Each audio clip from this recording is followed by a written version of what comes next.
tell them you love them. Like, because that shit means the world to somebody, even if it might not mean a lot to you. Those little things, like, really do matter.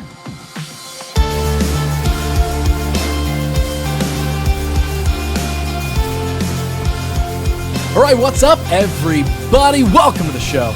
Welcome to the What You Don't Hear podcast. This is an open journal dive into people's lives as I sit and I uncover the real story behind my guest journey, finding out what makes them who they are, talking about all the ups, all the downs, and all the thoughts and feelings in between, uncovering the parts of their story that, we otherwise wouldn't get to hear. I'm your host. My name is Ross Tyson. I'm a creative of many kinds, a maker of many things, and as you probably guessed, one of those things I do is indeed, of course, podcasting. And here is a reminder up front to make sure that you subscribe to the show on whatever platform that you're checking this out on right here, right now. And if you do really like the show and you want to make sure you don't miss any of it, follow the podcast around social at WYDH Pod. If you're on YouTube, hit that like button so it tells an algorithm somewhere that this show matters to you. You hear it all the time from every creator. All these questions are asked of you and all these favors all the time, but it truly does help more than you may think. The support goes a real long way. And speaking of support, let me tell you about a few amazing supporters, sponsors, and partners that I've got here on the show. And then we'll dive into my chat this week with a man named, No Name Tim. Why is he called that? Well, more on that in a bit. But first, this month I'm excited to welcome a brand new sponsor to the show. It is one that I am very happy to welcome in to the What You Don't Hear family here, because it is the company of past guest of the show, Simi Bowditch, who is an absolutely wonderful human being with her wonderful brand called Unmeasured. So this episode is sponsored in part by Unmeasured. So what is it? Well, Unmeasured is a virtual bar class studio that celebrates your body and never shames it. When you join, you'll have access to hundreds of bar classes, including a new one on demand every single week is when it gets added, along with weekly live classes in general, epic playlists, and even the occasional pop-in from guest instructors right at your fingertips, all within the coziness of your home. Not to mention that a monthly membership is less than the price of a drop-in at most bar studios. Now, each class, whether you choose a short and sweet 5-minute flow or a longer, more in-depth 45-minute bar class or anything in between, will help you create a more feel-good, intuitive relationship with movement and with moving your body. Every detail of the Unmeasured experience is 100% free from diet culture and 100% full of love. So head to movementunmeasured.com to experience for yourself what their members call life-changing and why their members share that they've never loved a workout more. Unmeasured is more than a movement membership. It's a movement itself. So go and join them now at movementunmeasured.com. All right, this episode is also sponsored by our friends over at Promo West Productions, and I have got some concerts to tell you all about right here, right now. So if you're interested in catching a live show, getting that live music experience, then you may want to check out one of these upcoming concerts that are coming your way via Promo West Productions. They've got Ricky Montgomery coming to Kemba Live on March 3rd. Ministry also at Kemba Live on March 12th. Kurt Vile and the Violators at Newport Music Hall on March 18th. And then Group Love comes to Kemba Live on March 19th. Also, I'll add in here, if you do follow the podcast on social, or if you follow Promo West, really, for that matter, we've been teaming up recently to do some ticket giveaways to a few shows here and there, and I think that's going to be kind of a frequent thing that we're going to do a little bit more often. So make sure you're following us online to potentially win some free tickets to some of these shows that I might be talking about here on the podcast. But if you do want to just go grab your tickets, you don't want to wait for a potential free contest to pop up, well, then you can go and grab your tickets at AXS.com. Or, as always, for more information on these or any other upcoming concerts, if you want to know who's coming to town and when, you can find all that info you need over at promowestlive.com. If you're looking for a place to live and you want to live in the middle of the art-filled lifestyle over in Franklinton, then what you don't hear is your hookup, because we are sponsored by our friends over at River and Rich. Now, River and Rich brings together quality apartments, desirable amenities, and a vibrant artistic community. Located right in Franklinton, River and Rich offers 1-bedroom, 2-bedroom, and townhouse-style apartments with open floor plans, oversized windows, and modern finishes. The amenities, those include a huge 24/7 gym, a heated pool, a fully stocked coffee bar, and a secure package delivery room. Pretty much everything you need for a cool place to live. And it doesn't just stop at the building. River and Rich embraces and connects with the art-filled Franklinton community. They've got local art and murals featured all throughout the community itself. River and Rich is both a place to go home to and is also becoming a living piece of art in its own. So if that environment sounds like something that you want to live in, well, of course you can. Go check it out. They offer both guided and self-guided tours, so you can go check out an apartment anytime. Visit their website at riverandrichcolumbus.com for more information. Also, check this out. Because you listen to this podcast, I might be able to help you get a freaking apartment, because now new applicants can receive up to half off their security deposit if you use the code WYDH pod. So again, for more information, please contact River and Rich. Certain restrictions might apply. Hop over to riverandrichcolumbus.com to get things moving and go join the colorful life over at River and Rich. Okay, a gigantic thank you to all the sponsors for this episode. Listen, folks, I know no one likes to be promoted to. No one likes ads in the middle of the stuff that they're trying to listen to and consume, but it's very, very rad to me that I even get to have partners and sponsors on this podcast. So I'm very, very stoked that I get to talk about them. But another thing that I'm stoked to talk about is this week's guest and this week's episode. So let's dive into it. This week on the show, I sit down with my guest, No Name Tim. Now, of course, the question is that really his name? Well, you'll of course have to listen to find out where that name came from, because, well, honestly, fun fact, I had no idea what his actual real-life name was coming into this conversation at all. He was in my phone, in the calendar, all this sort of stuff, simply as No Name Tim. So I find it out, as you guys will, in this conversation. We uncover where the name came from in this chat, as we also dive into everything else he does in the world of music production. We dig into how he got started with all of it, how he turned it into a career, and working in the music industry in general, and more so, what was honestly my favorite thing that we dive into, his involvement in the world of professional wrestling and how he actively makes entrance music for a few stars of New Japan Pro Wrestling. So, oh yeah, folks, there's going to be some wrestling talk in this episode as well. It's been a bit of a reoccurring theme here lately that's popped up here and there.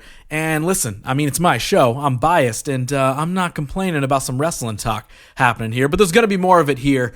And that is actually how Tim and I met. We met while he was working out in an FTR t-shirt. Those wrestling fans will know what FTR is. If you're not, well, it's a wrestling shirt. But he was working out at a gym that I work with. And, well, one thing led to another. I said, hey, nice shirt. He said, hey, what's up? And we actually officially met, and now we're here getting to know each other further and sharing it with you. So let's dig into it. It's time to dive into episode 104 of What You Don't Hear.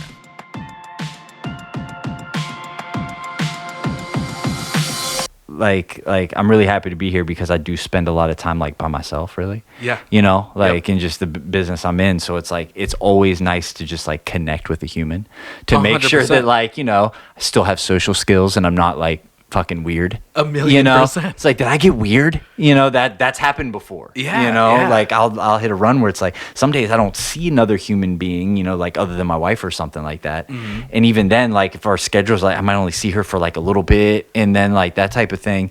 So if I'm just in a run where I'm just in the studio all the time working on music just by myself for weeks on end, mm-hmm.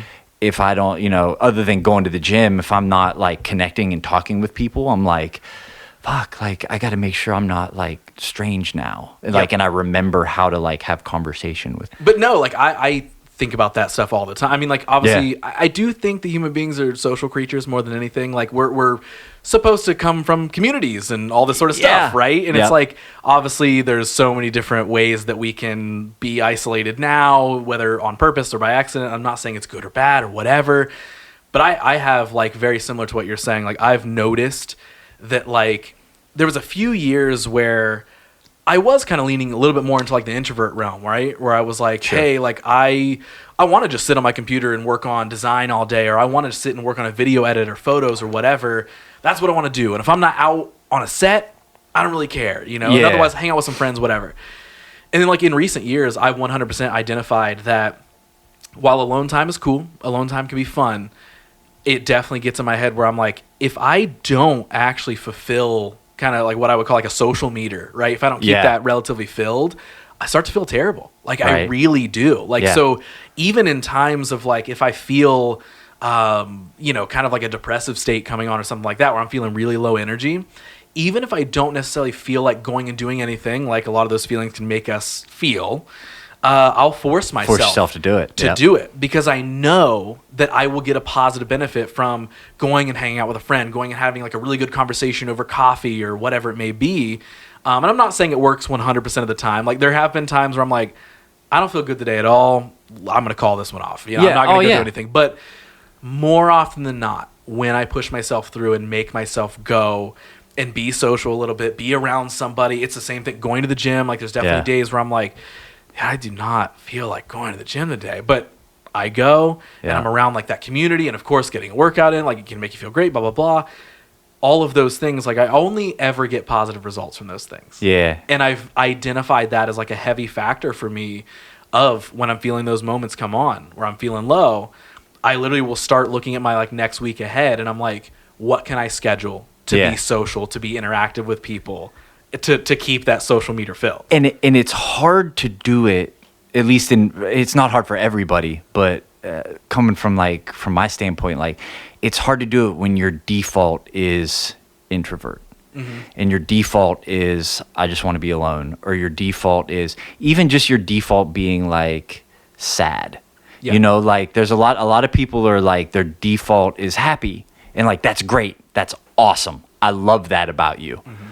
But mine's not. Like my default is not, my baseline is not like just I'm baseline happy. Mm-hmm. It's 9 times out of 10, I'm baseline, I'm just kind of sad, you know? So it's hard to force yourself to get out in those situations, to kind of like not make yourself uncomfortable, but kind of make yourself uncomfortable, mm-hmm. knowing that there is going to be a positive benefit of it, but also too being strong enough to know that if you're really not feeling it, to be able to call it. Yeah. Like I tell people who are younger than me all the time, they're like, oh, I really don't want to go do this, but you know, I have to because or I've got to come up with an excuse because I don't want to do it. I'm like, why do you have to come up with an excuse? Like, trust me, when you get a little older, you're going to realize you don't need to have an excuse. You can just say, I don't want to. I don't feel like doing that. And if they say, why, do you have something going on? Just say, no, I don't. I just don't feel like it.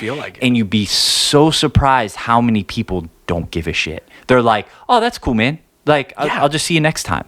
Because you come up with that excuse to not hurt somebody's feelings, but it's like, you're not going to hurt. It takes experience to learn that 9 times out of 10, like, you're not going to hurt their feelings. Because they get it, and they know you, and they care about you, and they just want what's best for you. 1,000,000%. Anytime that I have ever had to cancel, like, a podcast or a meeting or whatever. When I'm like, I'm just like, I'm open in that sense. I went through that same trajectory where like for a while I'd be like, oh, I better have a good excuse if I'm not going to do this. And it's like, you don't always have to be on 10. You don't. Like, you just don't. And anytime I have ever been like, hey, I'm so sorry, but I need to cancel tonight. You know, at a bare minimum, I might just say like, I'm just not feeling well. Right? Yeah. It doesn't mean like, I'm puking everywhere. And it also just means I'm not in the headspace. I'm just not feeling it.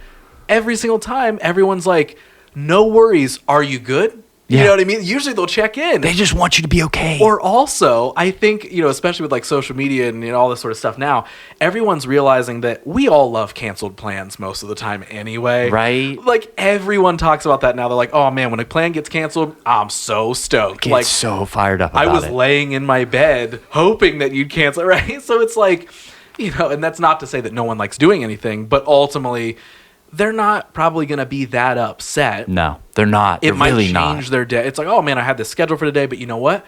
Now look at the free time I was just afforded. Yeah. Right? Now I can stay home for dinner. Now I can go do this. And it's like, ultimately, it's not that big a deal to cancel on things, especially when it's for you. Yes. Like, it's not a big deal. You have to take that space and time for you, even if it's just to sit at home and relax. If you're feeling overwhelmed, like, 100%. The last handful of years, that has been like a huge thing. And I know everybody talks about, kind of like the self-help sort of stuff and all this sort of stuff. But like everybody's talking about it because we're finally, I think, paying a lot of attention to it. Yep. And it does come down to the small detail, things like that of like, if you need to cancel something or you're just not feeling it, sure, someone might be like, oh man, I was really looking forward to that thing we were going to do.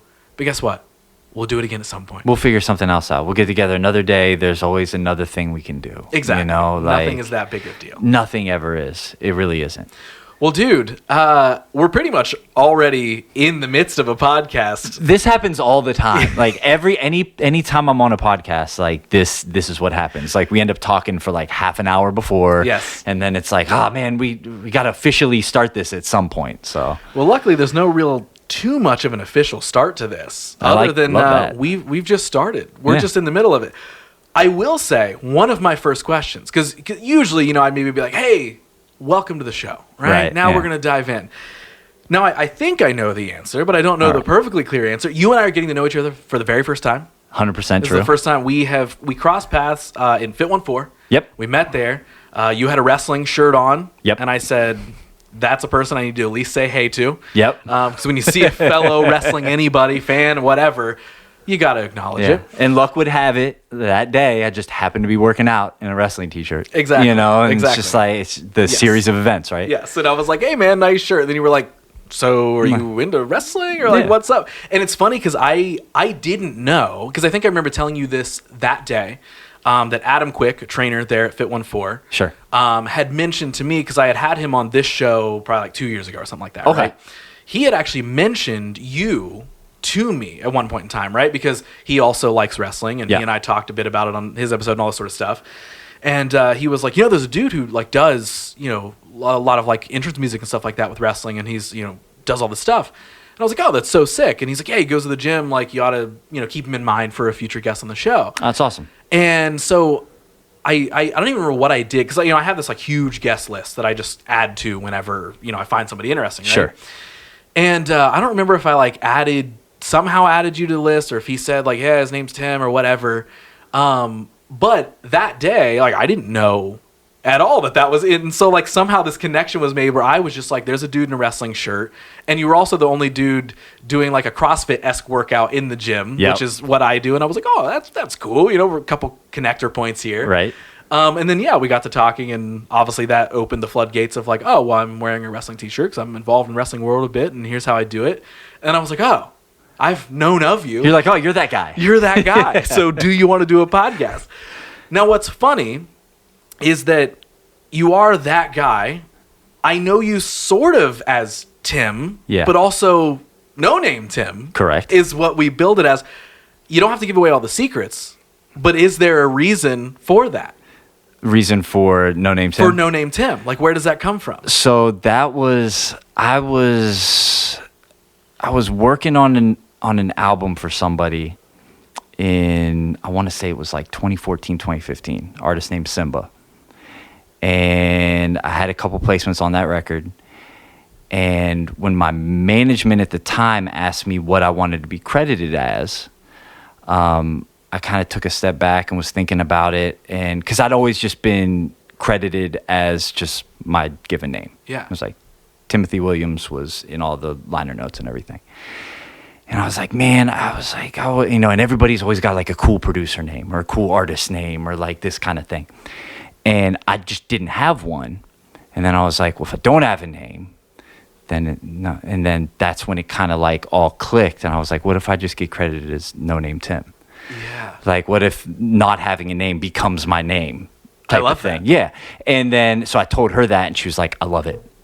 She's like, I love it. Cool. Awesome. And then that was the credited thing. And then from there on, it was just became No Name Tim. And some of my friends call me Tim. Some call me No Name. Like, that's so fun. It's just, it's fun. It's just kind of organic. I remember sitting in the studio and she had texted me. And I was just sitting there thinking, I was like, I just put his Tim, but I was like, man, I wish I had a cool name, but I didn't. And that's kind of where it came from. That's so, well, you wish you had a cool name, and now you have a cool name. No Name Tim is a pretty dope thing to go by. It's not bad, right? I like it. Yeah. It's funny. I was talking to a friend earlier today and talking about like doing a podcast. He's like, oh, who do you have on? And I was like, Tim, I think. I'm like, yeah, I told him a little bit of the backstory that we just talked about. And he was like, That's actually so fun. I was like, yeah, I have no idea what his name is, but I'm about to talk to him for like an hour. Or Yeah, more. right. Like, I think his name's Tim, but I don't know. Like, maybe we'll find that out. But yeah, no, I've obviously been wondering that since you and I met. So, we obviously have planted the seeds. We've explained, like, you work in music. yeah. Is that the main thing that you do? Music That's producer? all I do. Yeah. Or? I'm a music producer, mix engineer, songwriter. Okay. I'm a decent self-trained keyboard player, piano player. I'm a shitty bass guitar player. I'm a really good drum programmer. I'm a really good mix engineer, and just kind of my mind for what's good and what's not, and knowing how to kind of bring the best out of artists makes me a good producer. Yeah. So how long have you been doing that for? I've been in the music industry for almost 20 years now. Gotcha. Okay. I started around freshman year of college is when I kind of really started diving in and figuring out what I wanted to do. And then, throughout college, I was doing it, kind of half in, half out, and then got out of college and got a job, but was, sneaking music work into my job like every day.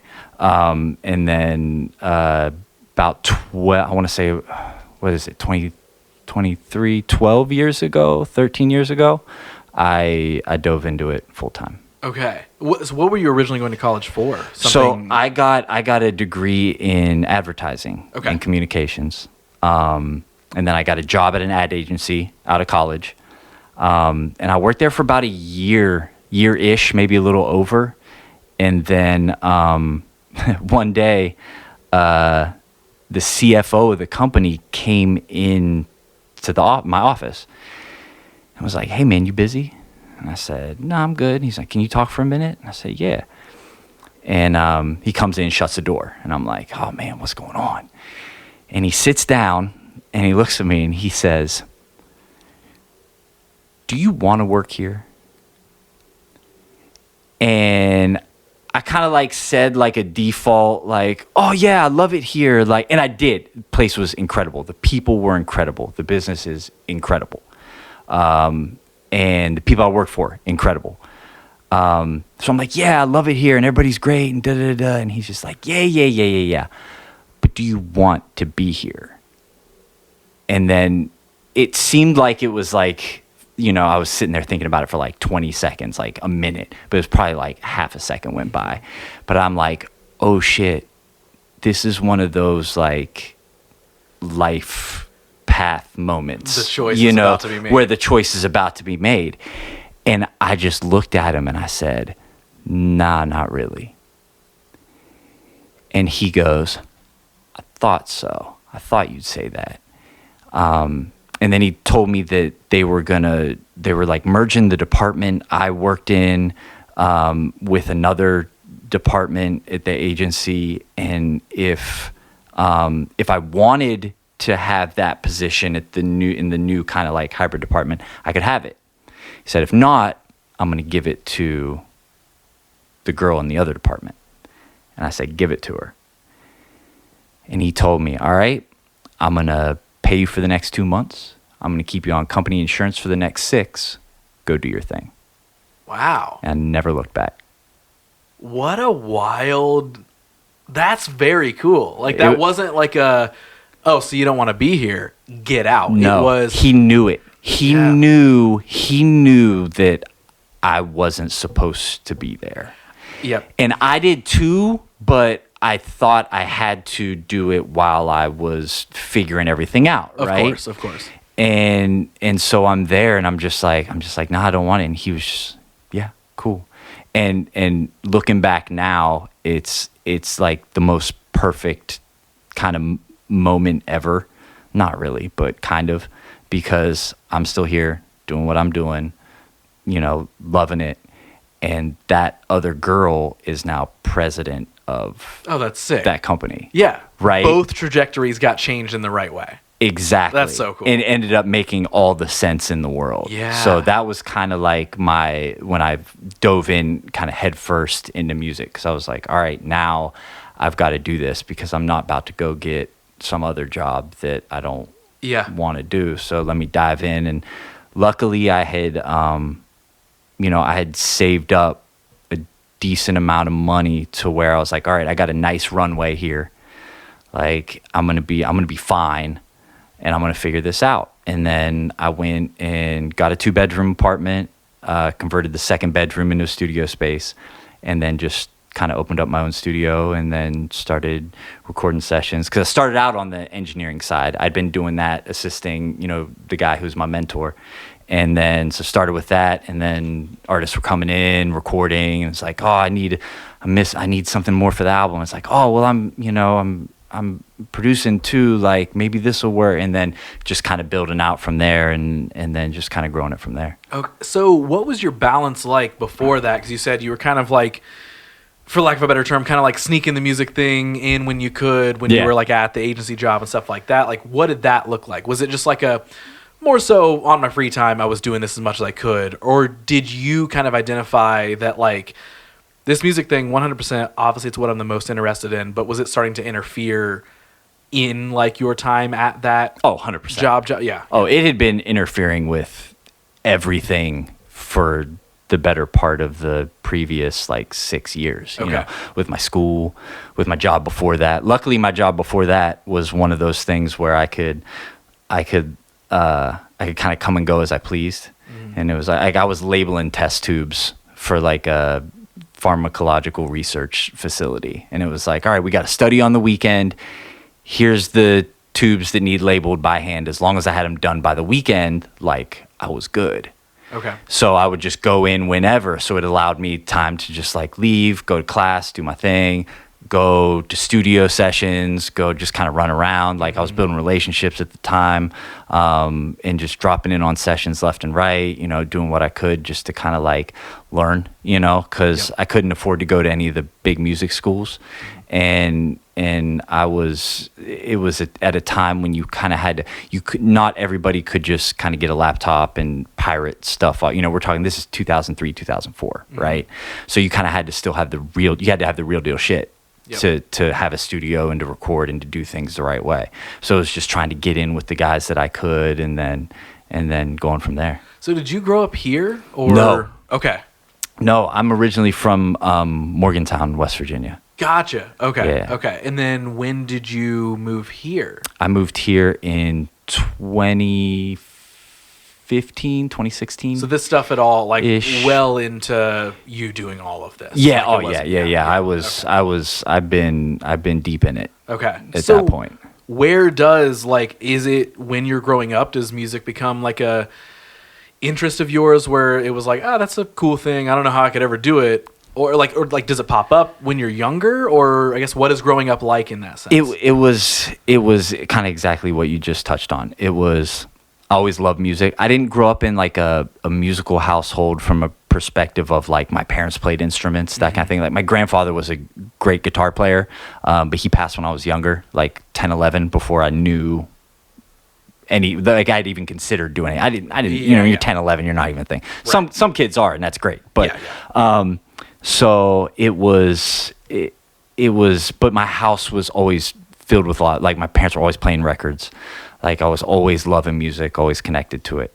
And then as I got older and started kind of developing my own tastes and kind of listening to things and figuring things out, I started to notice that, okay, I would buy an album, right? And the first thing I would do is I would get it out, put it in, hit play, and then I'd pull out the liner notes in the book, and I would start reading. And it's like, okay, this song was written by so-and-so, so-and-so. It was produced by this person or these people. And, it was recorded at this studio. And, these were the samples in the record, or this was and I was kind of getting a little deeper than the average person did. And then, so I was like, man, it would be great to be able to like be a part of that world. But I don't really want to, it was like, I don't want to play in band. I'm not trying to learn classical music, like, because, I grew up listening to a lot of rock, punk, alternative stuff. But then it was when I first started listening to to rap music and hip hop was when I was like, I wanted, like, it made me feel a certain way. I was like, I want to do that. But I was like, I don't know where to start, But so I would get albums and like I said, I'm reading liner notes and everything. And then the other thing that clicked for me was when I noticed that like all my friends knew all the words to songs, I didn't necessarily, but I could tell you like, oh, the third open hat in every 4 bars is different than the previous 2.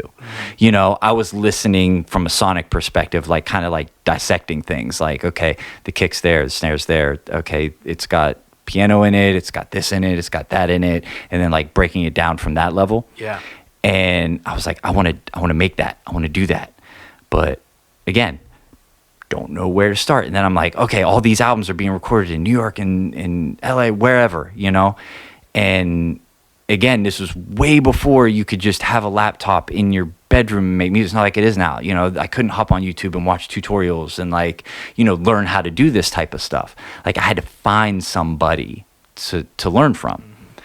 And luckily, whenever I graduated high school, and I started going to like local music venues and that kind of thing, I kind of started running around in circles with some guys that were making some noise and doing some things, and they just, I don't know what it was, but they were like, all right, Tim's cool, like Tim, come along, and then start going to sessions, and they're like, oh, Tim's great to have in a session, like, and all the time I'm picking things up, and then what really turned the corner for me was I'll never forget this day. So I was at the job I mentioned earlier, labeling the test tubes, and there was like a big study that weekend, and I get a call from an artist, and he was like, "Hey man, I'm about to go to this session. You want to come?" And I was like, "I got a lot of work to do. I'm at work right now," and I thought he was just going over to the studio that he always went to. I'm like, I know what it's gonna be like over there. Like, I don't feel like going over there. So I was like, I don't think I can make it. And then I thought for a second. I said, where's the session at? And he said, it's at Marcus's. And Marcus D-Trey was like the guy. Like he had an local album out that he 100% produced and everything himself. And he was doing a lot of production work for some like bigger named artists, like some national guys. And when he said that, I was like, I've always like, he was listening to his album made me realize that like I could, like, somebody in my city is doing this. If he's doing it, I can maybe do it. So I said, I'm there. Like, I'll meet you there. I'll be there. And I was like, I'll come back in at 1 a.m. and I'll work all through the night to get this work done for the job. I've got to go to this session. So I went to that session, met Marcus for the first time, and he just kind of, I don't know what he saw in me or what, because he didn't have to do anything for me. But for whatever reason, that guy saw something in me, and to this day, like, is my best friend. Like, I remember that session. I made a comment about the production work he'd done, and it was at a time when like sped up soul samples were really, prevalent throughout hip hop music. And I was like, man, that's a crazy sample. And he was like, yeah, I need more records to sample. Like, I'm kind of running out of, my collection. And I was like, man, I'm sitting on like a bunch of records at the house. Like, I should probably say something. So I was like, I got a bunch of records, and he kind of spun around in his chair and he was like, really? I said, yeah. And he said, what are you doing next week?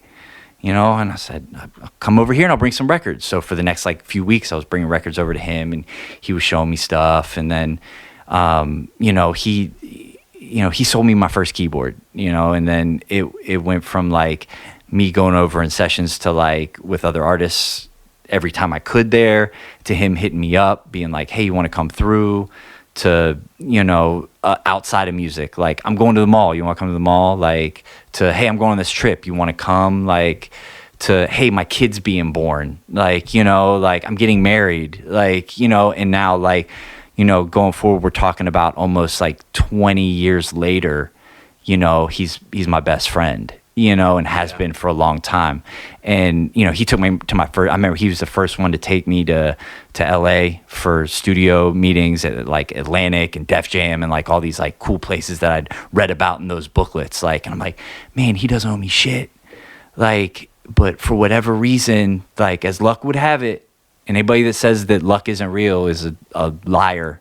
Like luck, like it's not a discredit to your hard work. Like, yes, it takes hard work to put you in the position, but like we're all lucky in some form. I was lucky to have been wearing a wrestling shirt the day I met you to be brought in, you know, like there's all that. So like, but for whatever reason, like I was lucky enough to be able to meet him and have him there and to do all these crazy things with. And like, I owe him my entire career.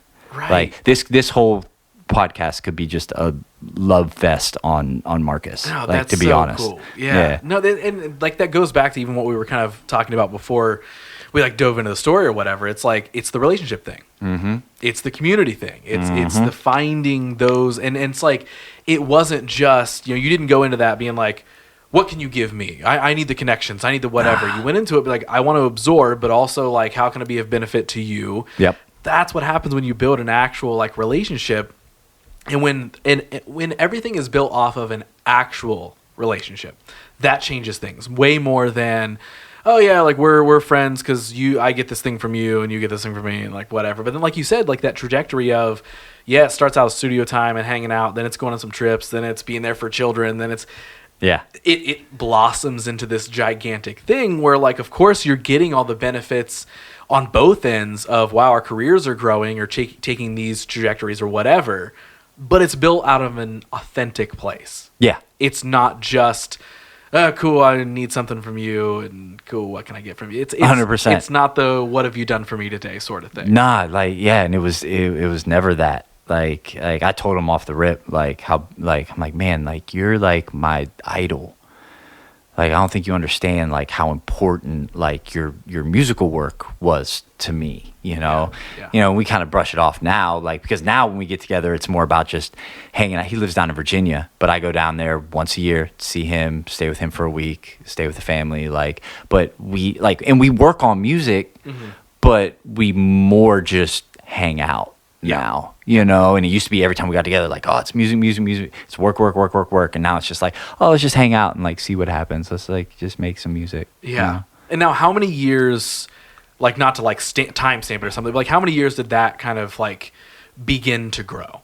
Like, was that over like, and I'm asking that from the sense of, was it like 5 years into that where you were like, oh, I'm really doing this now? Like, were you still kind of in that mode of like, kind of like, I'm just stoked to be here? Or was there a part of that where you began to kind of believe in yourself, where you were like, oh, he's instilling a lot in me, and now I'm slowly starting to understand what he's seeing in me? The moment that I kind of switched and I kind of really started to feel like I was there was whenever he started to ask how I did stuff in sessions. Okay. Like I would play something and he'd be like, how'd you do that?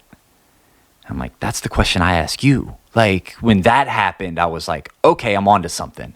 Like it's not just like, because up until then I had just been kind of like assisting him on stuff and helping. He hates mixing, like hates it. I love it. So it kind of was perfect, right? Yep.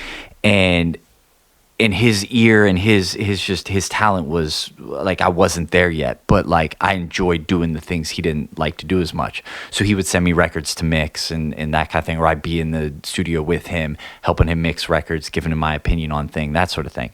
And then I started bringing my own ideas to him and he'd be like, how'd you do that?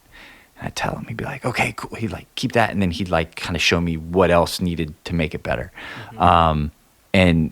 But that was when I really was like, okay, like I'm onto something. I think I know that this is the right path to be on. And just to clarify, was that during college years, or was that after? Okay, that was still in school. Okay. Right up until when I went headfirst into doing it full time. Let's talk about that dive. Okay. So we mentioned the whole, you get the for lack of a better term, kind of a pep talk from the person at the agency, right? Of like, hey, I know you're not supposed to be here. It's pretty clear. So go off, do your thing.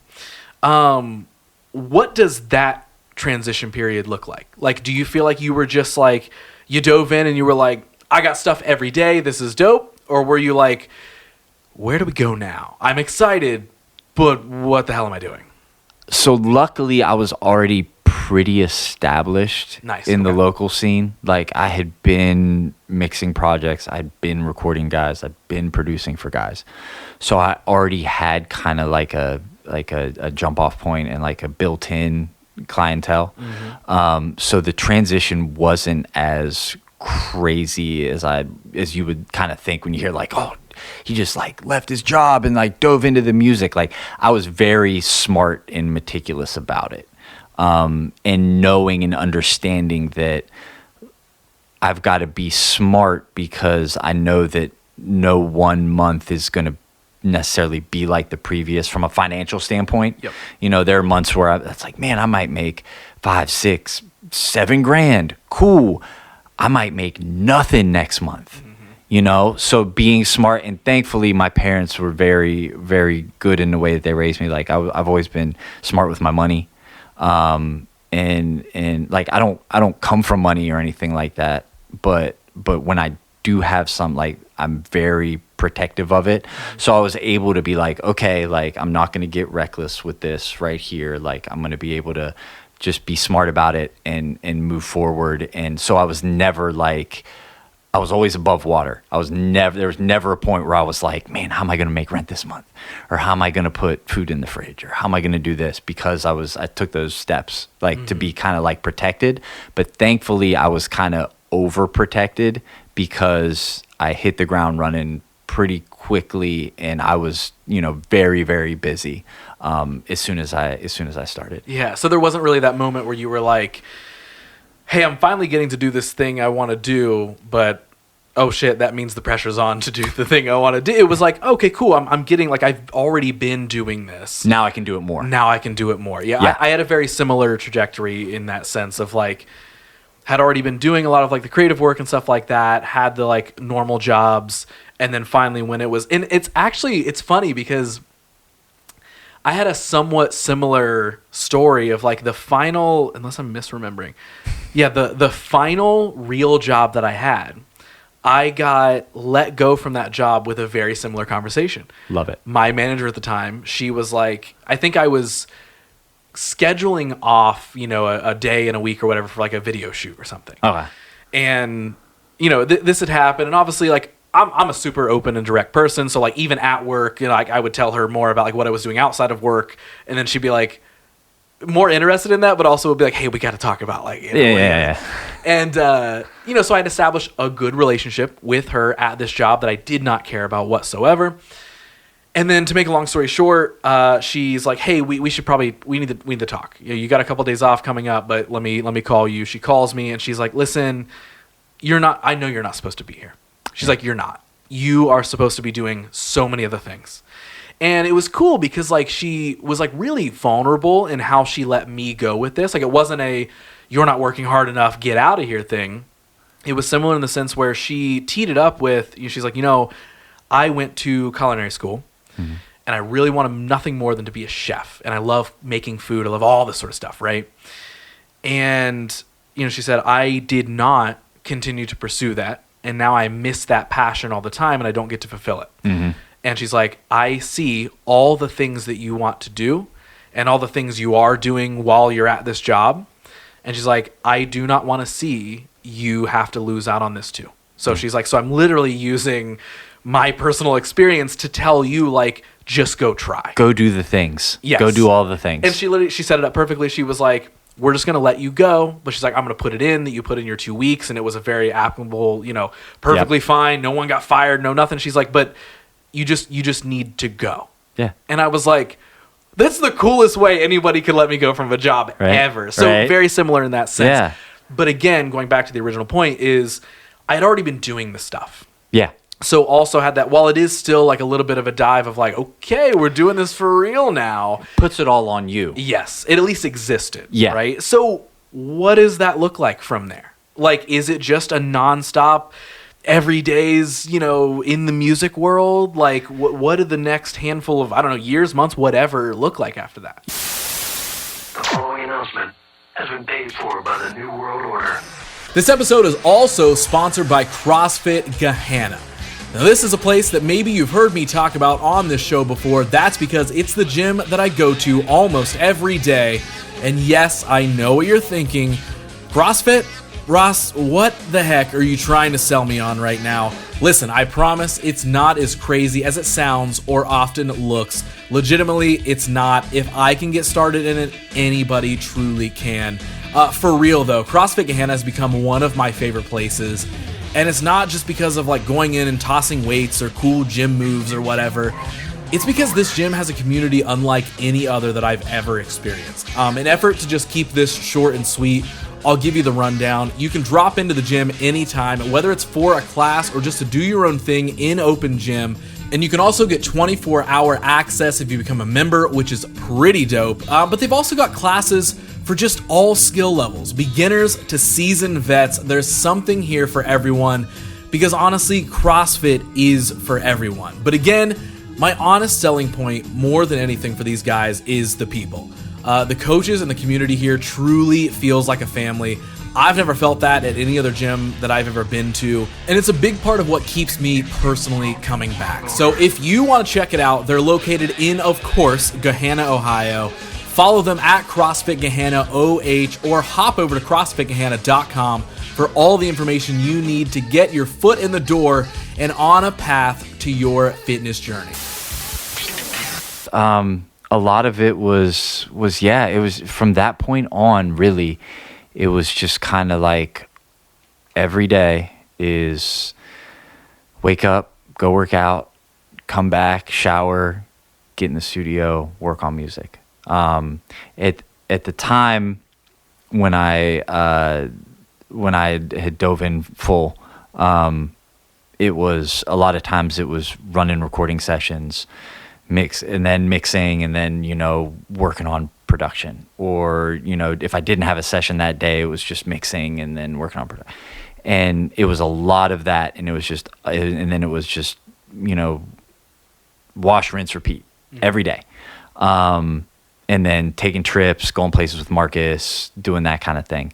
And then as time went on, I started to realize that I wanted to get more into the production end of things and spend less time recording and less time mixing, or more time mixing only records that I've done, not mixing outside records. So figuring out that transition, like how do I, because having the recording aspect is, very profitable. So how do I shift gears from that? And then it was just kind of navigating that, figuring that out. And then, but during that time, I'm taking that it's been, it's a wide span of time here I'm talking about, but I was going out to LA all the time, meeting people, meeting artists, meeting writers, meeting A&Rs, management, taking label meetings, doing all the things, and just building relationships, to the point where, I was just kind of more ingrained, more comfortable, and then branching out. And then, when I met my now wife, everything kind of changed from that standpoint. Because I was going to move from where I was, where I had this built-in clientele and this built-in everything. I'm like, okay, if I'm leaving, then I don't want to restart that somewhere else. So now's the perfect time to get more into that production aspect, to get more into doing the things that I really want to do here in this music space. And then so from that point on, it was just kind of jumping off with that. Yeah. Did you ever were there any moments of like even slight like burnout or anything like that where you were like, man, you know what? 'Cause, I mean, like, yes, we all love finding ways to do the things that we love. Yep. There's always going to be a moment usually where it's like, all right, is this too much of a good thing? Like, I got to figure out some like balance here. Like, I get burnt out all the time. Okay. burnout is real for me. Some people tell you like, oh, yeah, you can't get burnt out when you love doing it. And I'm just like, you're fucking lying. Yeah, no, you can't. You totally like, because trust me, you can. And I do, like, a lot of the times. And it took me a while because I always thought that when I was burnt out, like, I wasn't being productive. Like, if I'm not creating, if I'm not doing this, if I'm not working towards, getting to that next level, then I'm not doing anything. Like, what am I doing? You feel wrong. Yeah, feel wrong. And I tend to spiral, like we talked earlier, like I'm default sad, right? Like some people are default happy, I'm default sad. So that takes me down to there. And then it's hard for me to kind of get out of that, which kind of adds to the burnout. But Marcus told me something that I try and keep with me every time that does happen. He says 9 times out of 10, whenever you're burnt out, whenever you're everything you're making just kind of like sounds like shit to you, it's because your brain is kind of tapped out doing things the way that you've been doing them, and you just need to do it differently. You need to approach it from a different, creative standpoint, whether that's start an idea a different way that you would, or go through different sounds, or learn different chord progressions, or do something different. And then all of a sudden it'll start clicking back up, and you're just going to realize like, oh, like I was just not, like I was tired of making things the way I was making them. And now I needed to make them some, different. 100%. And so I try and keep that with me. And sometimes it still doesn't work, but I'm a lot better now that I've gotten older, in kind of taking those moments and being able to step away and not put so much pressure on myself to where I'm like really beating myself down. Because people say to me, they're like, wow, like, what do you do? And I tell them, and they're like, oh, that's so cool. That must be so much fun, and that's so cool. And like, I'm like, it is. It's great, and I love it. But it's like 10% like being in studios and famous people and being at the party and being at this. And it's like 90% alone by yourself, banging your head against a wall, trying to figure out why the snare isn't sounding the way it should, Yeah. So it's being able to kind of remove myself from that and really find ways to take time off, or even just even if it's just for a day or for a minute, like just kind of get out and move and live and not bury myself in the depths of like, lack of creativity. But yeah, I get, it's a long-winded answer, but yes, I get burnt out frequently. No, 100%. And like, I would also say, like, for a lot of people, I think there's a misunderstanding sometimes. Like, fun does not always mean not difficult.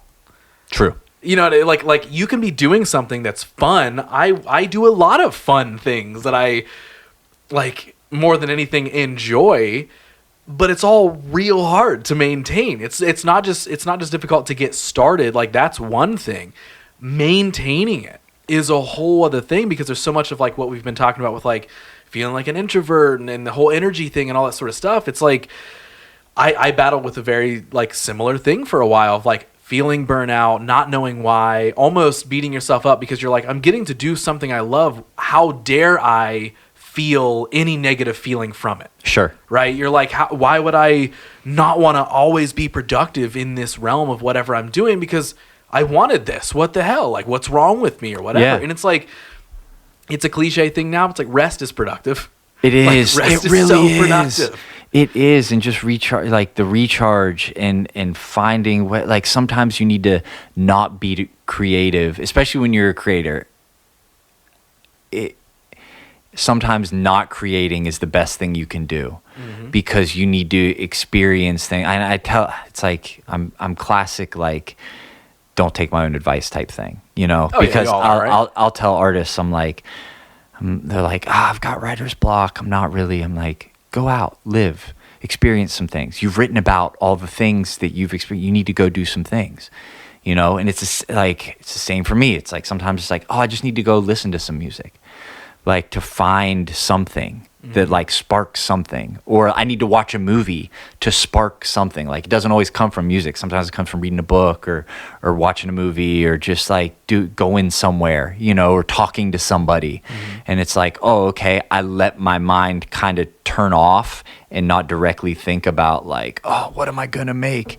And then all of a sudden something kind of starts to creep in. You give it more room to show up. Like Exactly. it's just not, you're not forcing these things. Yeah. And again, I've been caught in that trap too, where it's like, I've done so much and I'm constantly, you know, for a while was in that like hustle and grind mode of like, gotta work every day, workaholic. And then I started to identify like all these different areas of my life felt awful.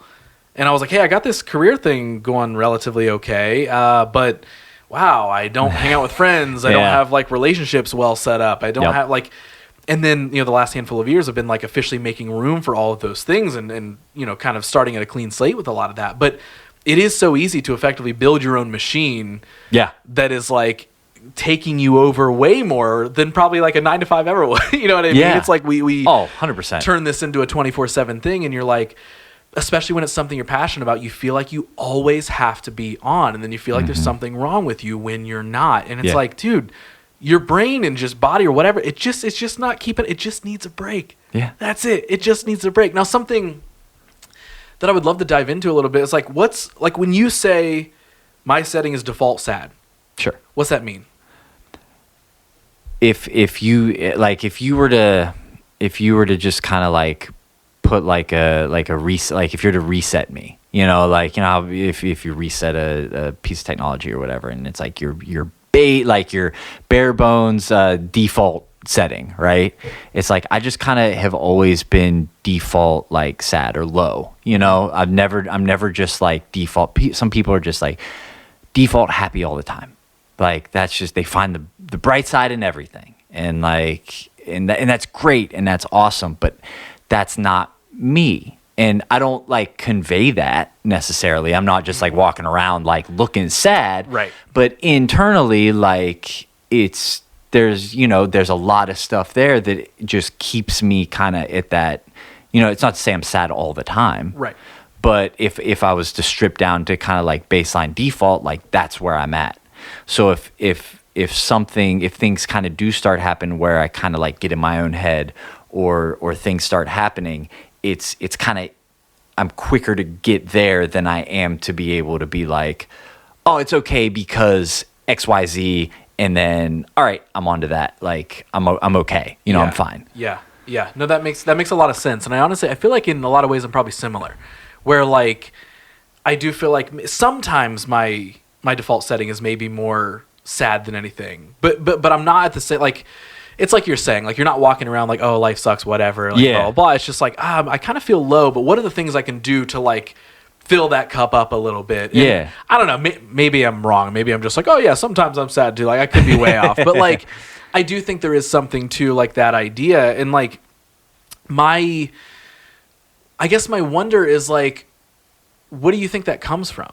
Like, what do you remember ever a time where you sort of like identified that, where you're like, hey, good things are happening, and I can identify when good things are happening, but when we're kind of just stripping it away and we're resetting, I just sort of feel low. Like, do you know where that comes from? I honestly don't. Like, I mean, I'm sure a therapist could maybe tell you, but right. But as far as me, like, I don't have anything that I can think of that just kind of like externally put me there. Mm-hmm. Like, I don't know if it's just my wiring. I don't know if it's just the way, you know, my body is and my brain works. But you know, it's like anything where you have some mental health issues. It's like what causes it? Like, I don't know. It's just the way I am. I've never had any like issues with it. Like, I deal with it fine. Like, I figure it out, you know, like, but not, I don't know. I don't know if I could pinpoint it to any like one thing, because, you know, my life, you know, for all intents and purposes has been very good. Like, you know, I got a great family, you know, great support system, and all that kind of stuff. So like, it wasn't like an environmental thing growing up. You know what I mean? It was just kind of more like, hey, I just kind of feel this way. Yeah. You know, and I do remember telling my mom that when I was probably, I don't know, 7th, 8th grade, maybe, like middle school age. I remember being like, you know what? Like, Mom, I'm just kind of like sad, like all the time. And she's like, you're fine. And I'm like, yeah, I'm fine. But like, I'm just kind of sad, you know? And it never... I was going to say it never got too out of like control, because a lot of people, when people think sad, they think depressed, they think like that. And yes, I am, you know, diagnosed, you know, depressed and like that kind of thing. And it was only one time did it ever get like scary where I'm done. I want to check out. Mm-hmm. And again, to go back to Marcus, like I owe my music career to him, but I owe like my life to him too, because I was there. I was like, I'm in it. Like, this is it. I just want to turn everything off. Like, I'm tired of being sad. I'm tired of being this way. I'm tired of feeling this way. And I go to get my phone to put it in the other room. And a text pops up instantly as soon as I pick that phone up. And whenever me and Marcus text each other, it's always like, yo, what's up? Or like, hey, bro. Or like, you know, it's always a certain thing, you know, or like, hey, check out this new piece of gear. Or did you see this new game that's coming out? Or like, you know, there's a method to our man.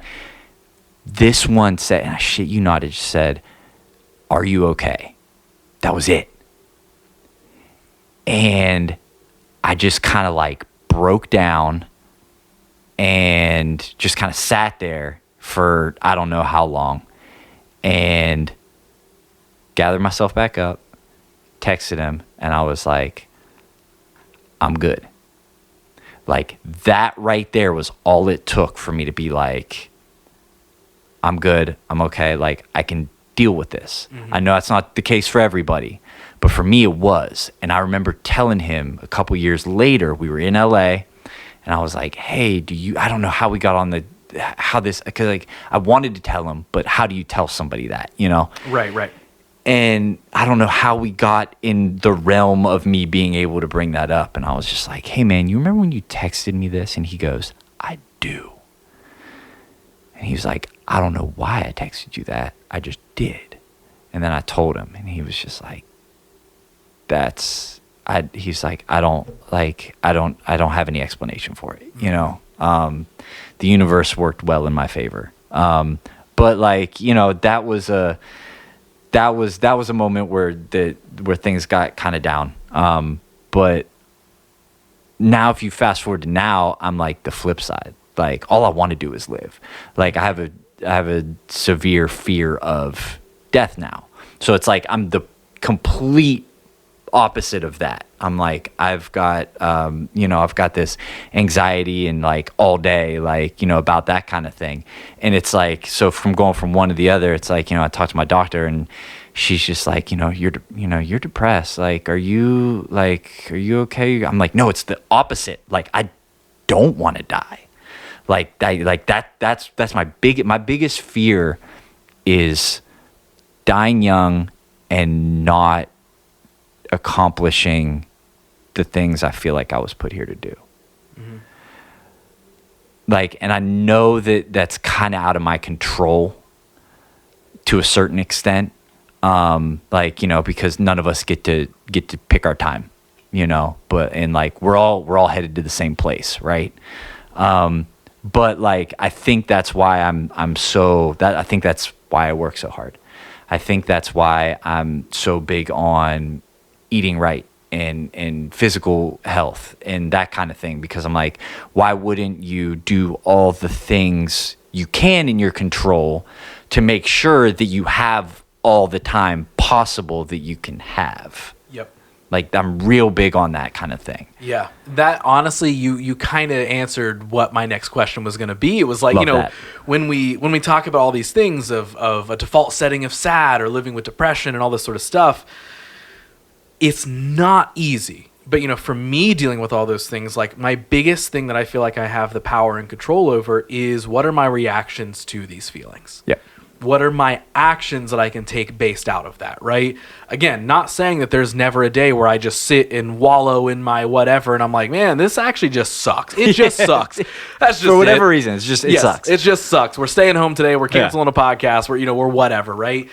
But I do subscribe to the idea of, like, what we do in response to many of these things or these feelings or whatever can dictate ultimately like the power they kind of have over us. It does not mean that you go to the gym once, you don't have depression anymore. It doesn't mean go be creative, you're not sad anymore. Like, not at all. But everything you're explaining is like learning how to maintain it and almost more so learning how to just live with that. Yeah. You can identify that like I have these feelings, I have these things, but that's ultimately not who I am. Yep. Who do I want myself to be? Living with these things, I haven't been officially diagnosed with anything, right? I just haven't went to go do that. Yeah. But I'm more than positive. You're like, if I go do that, I kind of know what the answer is going to be. I know, Yeah. right? Not saying I never will just to get the clarity, but I would bet any amount of money for sure that a doctor will tell me, yes, you are heavily depressed. I know that. I absolutely know that, right? Yeah.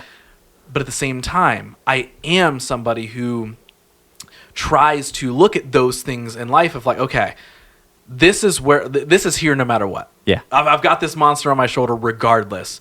What can I do? What can I do while it's here to fend it off, to slow it down, to, whatever it is.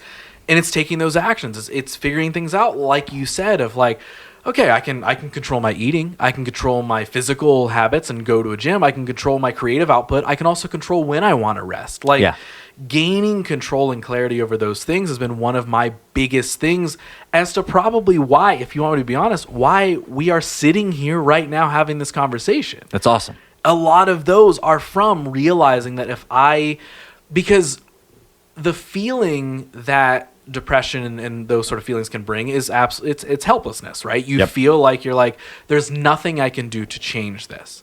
And it's the weirdest thing because like there are things that we can do.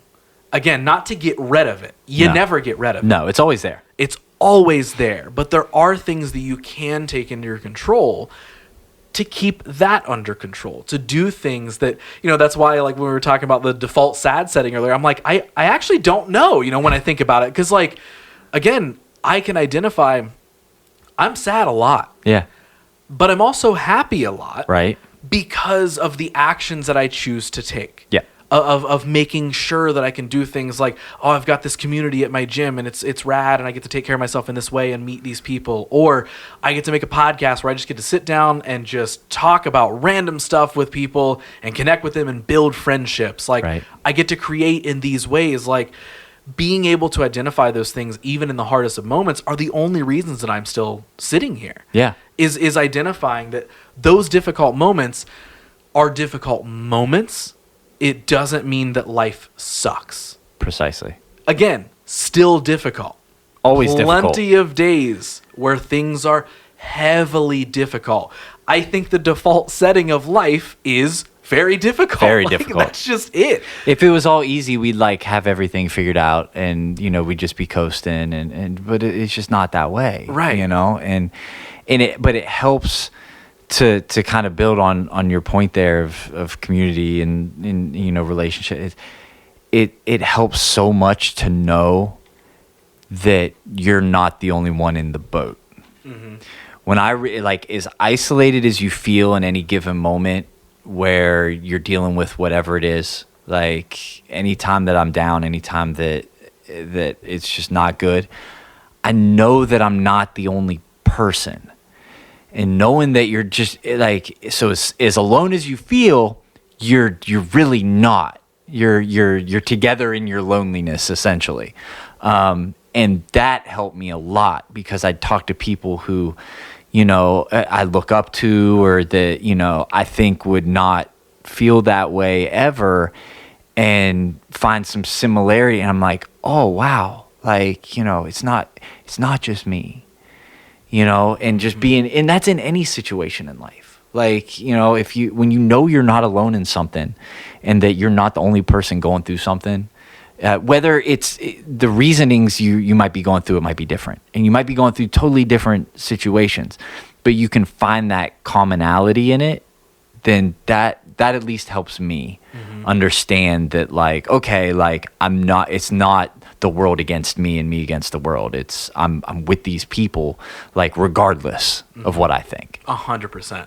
Now, like, when we're talking about, like, taking these actions, doing these sort of things, like, what does some of that look like for you? Like, is it like gratitude practices? Is it just like, I got my fitness routine down? And I know you might not have it a step by step, like, well, Ross, my 5 things are this. But, like, here's what I do. When you think about it, like, are there things that did kind of work for you where you're like, hey, this is how I stay afloat. This is how I add to my day. This is what, because, like, I'm trying to get clear with those things, right? It's like, I know a lot of the stuff that I can do. I mentioned it earlier. Like, I know when I'm feeling down, I will force myself to schedule meetings with people. Yeah. Because that social interaction will add so much. And again, it doesn't make me not sad. It gets me through the day, gives me a little boost of energy. And I'm like, wow, what a great connection I just made. There was some value in whatever form of a conversation that came from, the commonality, the community, all this sort of stuff. It gets me to the next day, right? Or maybe it gets me to the next week. It adds a little more fuel to the tank. What are those things like for you? Have you identified any of those over the years, or? It's really about, for me, anything that helps me kind of not turn my brain off, but put me hyper focused on something. Doing something that where if my mind wanders, I'm either going to get hurt, or I'm going to, not perform the way I need to, whether that's, lifting at the gym or doing Muay Thai or creating music. Now, if I'm burnt out and things aren't working that well, that doesn't help. But whenever I'm on, and those things but sometimes it's as simple as just like hanging with a friend or talking with a friend or going and doing something, anything, whatever you enjoy, going for a walk, going for, getting out, doing stuff, like anything that can, obviously you're not going to get hurt, hopefully, doing some of those things. Right. But the things that I mentioned where you kind of got to be really tuned in and dialed in, those help because just learning a new skill. Finding a new skill to learn where you've got to really focus and practice. And if your mind wanders, you're not, on task. Like, those sorts of things really help me in moments where I might not be feeling so great. And then just kind of navigating through and being smart and realizing on days when maybe I'm not feeling so hot, like, okay, like, what's gonna help me just kind of not be sitting here feeling that way. And it's tough. Like, some days it's tough. Some days, like, it's just not working. But when it's working, and it's great. So I figured out a couple little things here. Yeah. Do you feel like things like going to the gym or Muay Thai and stuff like that are, of course that adds, some value to life. But I ask it in the way of, I have tried to begin to gather, more so hobbies outside of, what I did for years was any sort of hobby or interest I had, I turned into a career. Yeah. Which I'm grateful for. I'm glad that I can and do. And I'm not saying I'll never not do that again. But, like, a lot of what you were explaining too is like, just like going on a walk or whatever, these things, like doing things outside of what you've built your normal life to be, like embracing outside life experiences, trying some new things, challenging yourself in different ways. Is that where any of that popped up from? Like, yes, it's a physical health thing, but even something like Muay Thai, I feel like that's very a specific thing to kind of dive into. Yeah, it was a lot of things, it's, I want to tell anybody that's listening, like, don't ever think that you're too old to, like, start a new hobby or, like, try something new. Like, if you've got like kind of a desire to try something out and do it, like do it. Like, there's no reason for you not to. But a lot of that did stem from, like, oh, I'm interested in this thing. Maybe I should do it. Like, I was always kind of an athlete. Like, I was always an athlete. I played basketball, soccer, like all that kind of stuff up through high school. Decided I wasn't going to play in college, and then, went the music route and all that kind of thing. but it's always kind of been in me to kind of like be physically active. So when I stopped playing and transitioned out of playing ball, it was, what can I do now to kind of fill that void and still be physically active? It was like, oh, go to the weight room and still lift and do that kind of thing. And then cool. And then it's like, oh, I got real into running for a bit, and then I'm doing both things. And then then, years go by and it's like, oh, now I'm doing CrossFit and this is fun.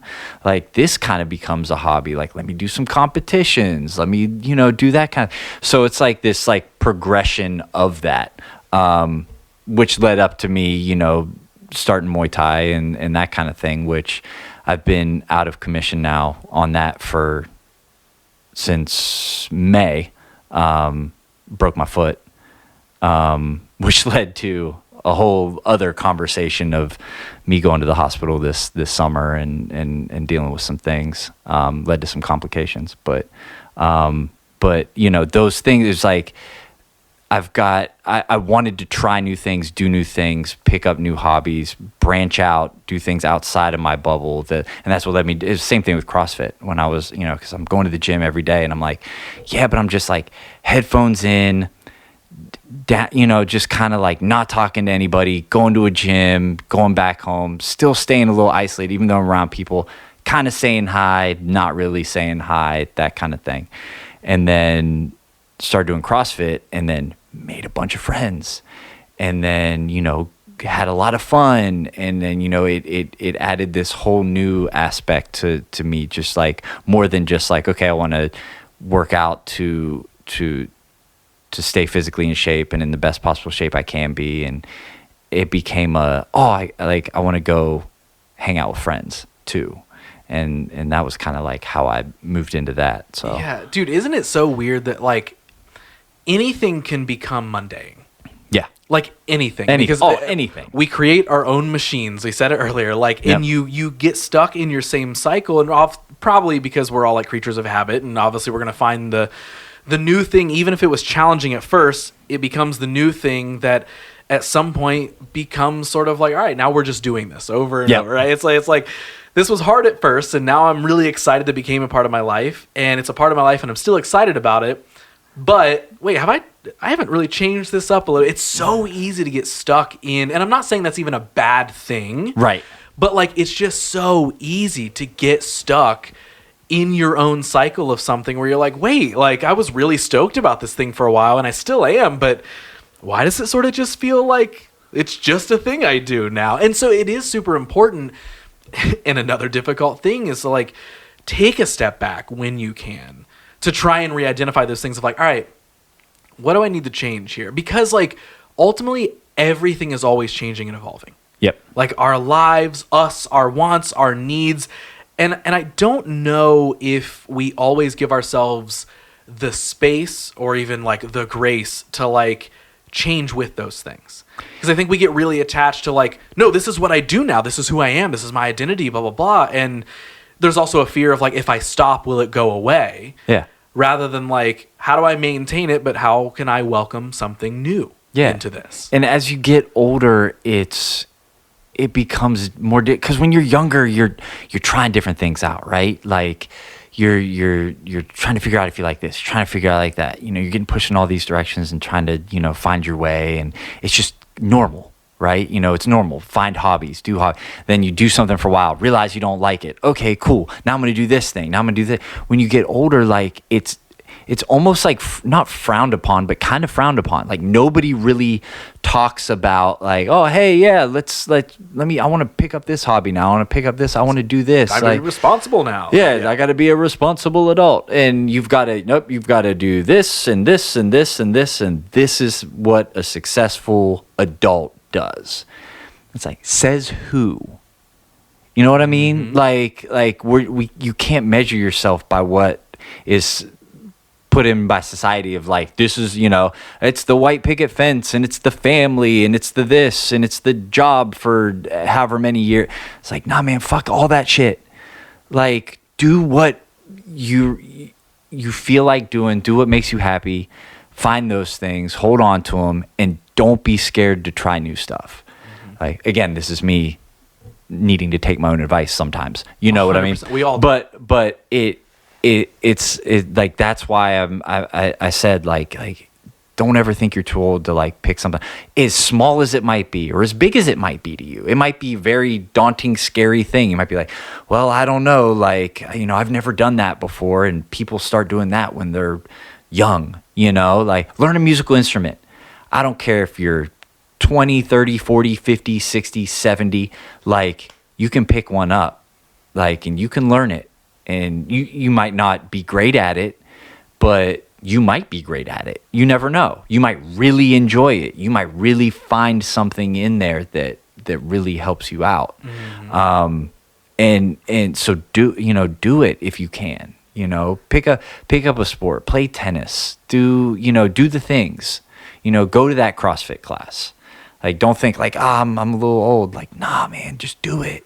Yep. Like do it. Do the things. And if you're young, do the things while you can, before your body starts, you know, rejecting you. Right. And like breaking down and not like being like, what are you doing right here, bud? Like, calm down, slow down a little bit. I've almost formed, it's not quite as strong as an obsession yet, but I've formed like a heavy interest or want in like, I want to try things. I just want to have like the most interesting life to me that I possibly can.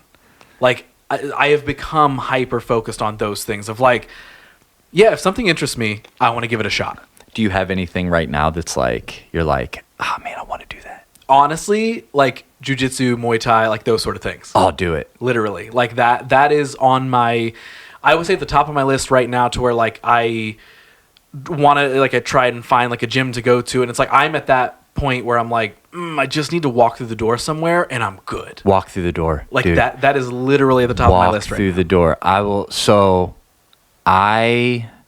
It was something that I'd wanted to do for a while. Like, it had interested me, like for a while. And I was like, I don't know, like, it's, you know, coming up with all the excuses, but like still always kind of there. And I was like, man, I just need to do this. And then I was up in Toronto working with like the main artist that I work with now, Kofi. And when I went up there, he said, hey, can we go to the gym every day while you're up here? And I said, of course. Like, you know me, I like live in the gym. Like, the gym is my second home. Like, and he said, okay, cool. He's like, I started Muay Thai like a couple months ago. Would you be down to do that? And I'm just like, absolutely. He's like, really? I said, man, I'm the guy that's kind of down to do whatever. But two, like, it's something I've wanted to kind of to try out. And so I went with him, and from day one, just had a blast. I was like, this is it allowed me to focus on something, turn my brain off, and just for that hour and a half, whatever it was, every day up there was just locked in. Mm-hmm.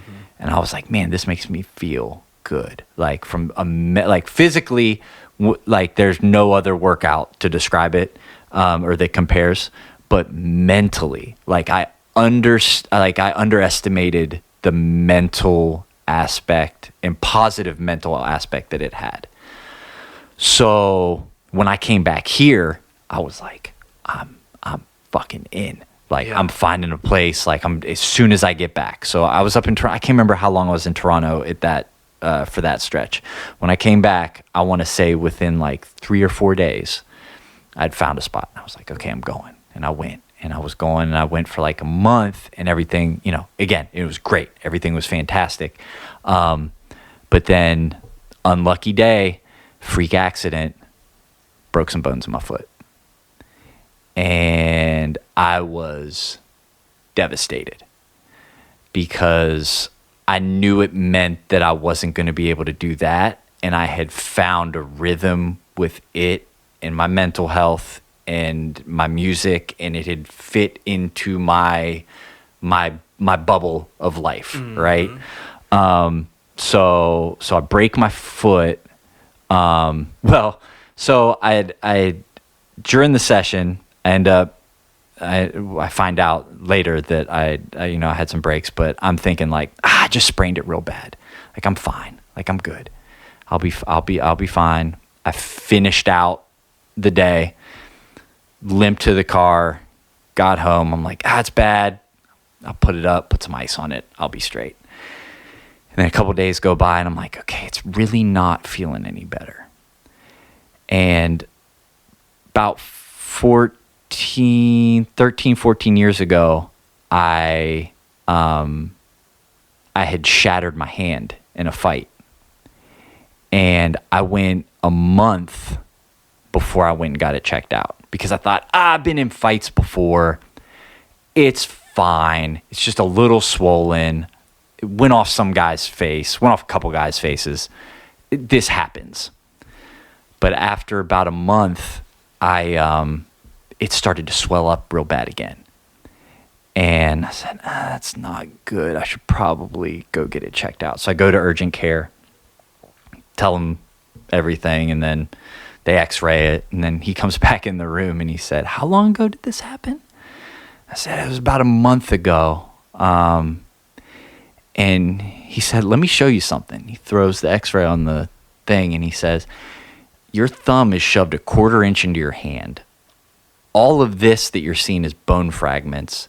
It's starting to reheal. Like, you need to go to surgery, like, now. Wow.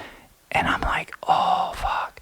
So I go get surgery, was in a thing forever, had to relearn how to use my hand, like all that kind of thing, right? So with my foot, I'm like, I'm not making that mistake again. Mm-hmm. So I told myself, I think it happened on a Wednesday. I said, if Sunday, if I get to Sunday and it's still bothering me, like I'm going to get it x-rayed. Sunday comes, still not where I think it should be. So I'm like, okay, I'm going to go to urgent care, get an x-ray. Walk in, tell him what happened. And then I said, I think, maybe it's just sprained. And he says, okay, well, you walked in here, so that's a good sign. And he's like, take your shoe off, take your sock off, let me see. And he said, oh yeah, you got a little, some discoloration and everything. It's a little swollen. He started feeling around. He's like, what's your pain at? I'm like, it's like a 2. He said, okay. He starts feeling around. Does this hurt? I'm like, nah. Does this hurt? No. How about this? A little bit, but nothing crazy. And he looks at me and says, I think you just got a real bad sprain and you busted some blood vessels on it, like it impact and like all that kind of thing. So I think you're good, but we'll get you x-rayed just to make sure, get you out of here. Like, all right, cool. So I go get x-rayed, come back in the room. I get back in the room. I'm just laid back. I'm like, I'm good. He's going to tell me you got some sprain stuff and like, you'll be fine and like stay off it for a week and you'll be right back at it. He comes back in. So you got 2 fractures. And I'm like, fuck. All right. And he says 4 to 6 weeks. They're super clean. They were like right at the base of my toes going like down into my foot. And he was like, there's one there. There's one there. He's like, you'll be fine. 4 to 6 weeks. We're going to put you in a post-op shoe to protect it, all that thing. Can I go to the gym? Yes, you can go lift. You can go do those things. No load-bearing stuff with your foot. Like, just be smart. I'm like, okay, cool. Month goes by. Right at that, like, 5-week mark, I'm like, man, I should be good. But I'm like, my foot's still swelling up. Things aren't feeling right. Like, I'm kind of like, I don't know what's going on. And then I started to have this crazy rib pain. And I'm like, man, what is going on? Like, what is happening? So I think I've slipped a rib. I've cracked a rib. I've still been going to the gym, I've been training a lot of upper body, a lot of core, a lot of stuff. I did something, tweaked something, being mindful of my lower, and that's what happened. Mm-hmm. So, like, I go to my chiropractor. He's like, yeah, you're kind of tight in there. Let's loosen some stuff up. Made me feel a little better. But it was starting to get to a point where I couldn't lay down flat, couldn't go to sleep, nothing. And it's just pain. My best friend from high school is coming to visit me that weekend. And I'm like, man, I don't know if I might have to tell him, like, dude, I don't think you come. Like, I'm just, like, in a lot of pain. But then, like, the day before, it goes away. I'm like, okay, cool. I'm straight. So he comes in. I'm like, hey, we can't really do much. I'm not, like, I don't like being in the car. It really hurts when I'm in the car. Like, can we just hang out? And he's one of those friends where he's, you know, we have that relationship where it's like, I don't give a shit if we just sit on the couch and play video games all weekend. We don't have to go do anything. And that's exactly what we did, you know, and it was just the best time ever. We had a blast. And then, so he leaves. He's there for the weekend, leaves. The day after he leaves, right side starts hurting. Right? So I'm like, what is going on? I've, like, this side too? Like, well, this one went away. So maybe I'm just off. This one will go away too. So days are going by. Doesn't go away. And then on, like, I'm sleeping maybe, I'm passing out from exhaustion, sleeping maybe like 10, 15 minutes a night. Because I can't lay down. I'm like, sit it up. I'm like, I remember one night I was sitting on the floor, leaned up against the bed, like just trying to like fall asleep like this. And it was Thursday, and it's the morning, and I'm like, I can't exist. This is like 10 out of 10 pain. It felt like Freddy Krueger was in there with knife hands just going like this. And I'm like, man, I've heard that a slip rib hurts. I've heard a cracked rib is super painful, hurts when you breathe. Like, I don't know what to do. I'm like, I just need somebody to help me. So at that point, I finally said, all right, I'm driving to urgent care. Yeah. So I drive to the same urgent care I went to for my foot. And they're like, we're not open for another 30 minutes. Okay, cool. So I'm like, well, my primary care. Not so urgent care. Right. So not so urgent care. Well, nobody can see you until 10. That's what they said. And it was like 7:30 in the morning. Gosh.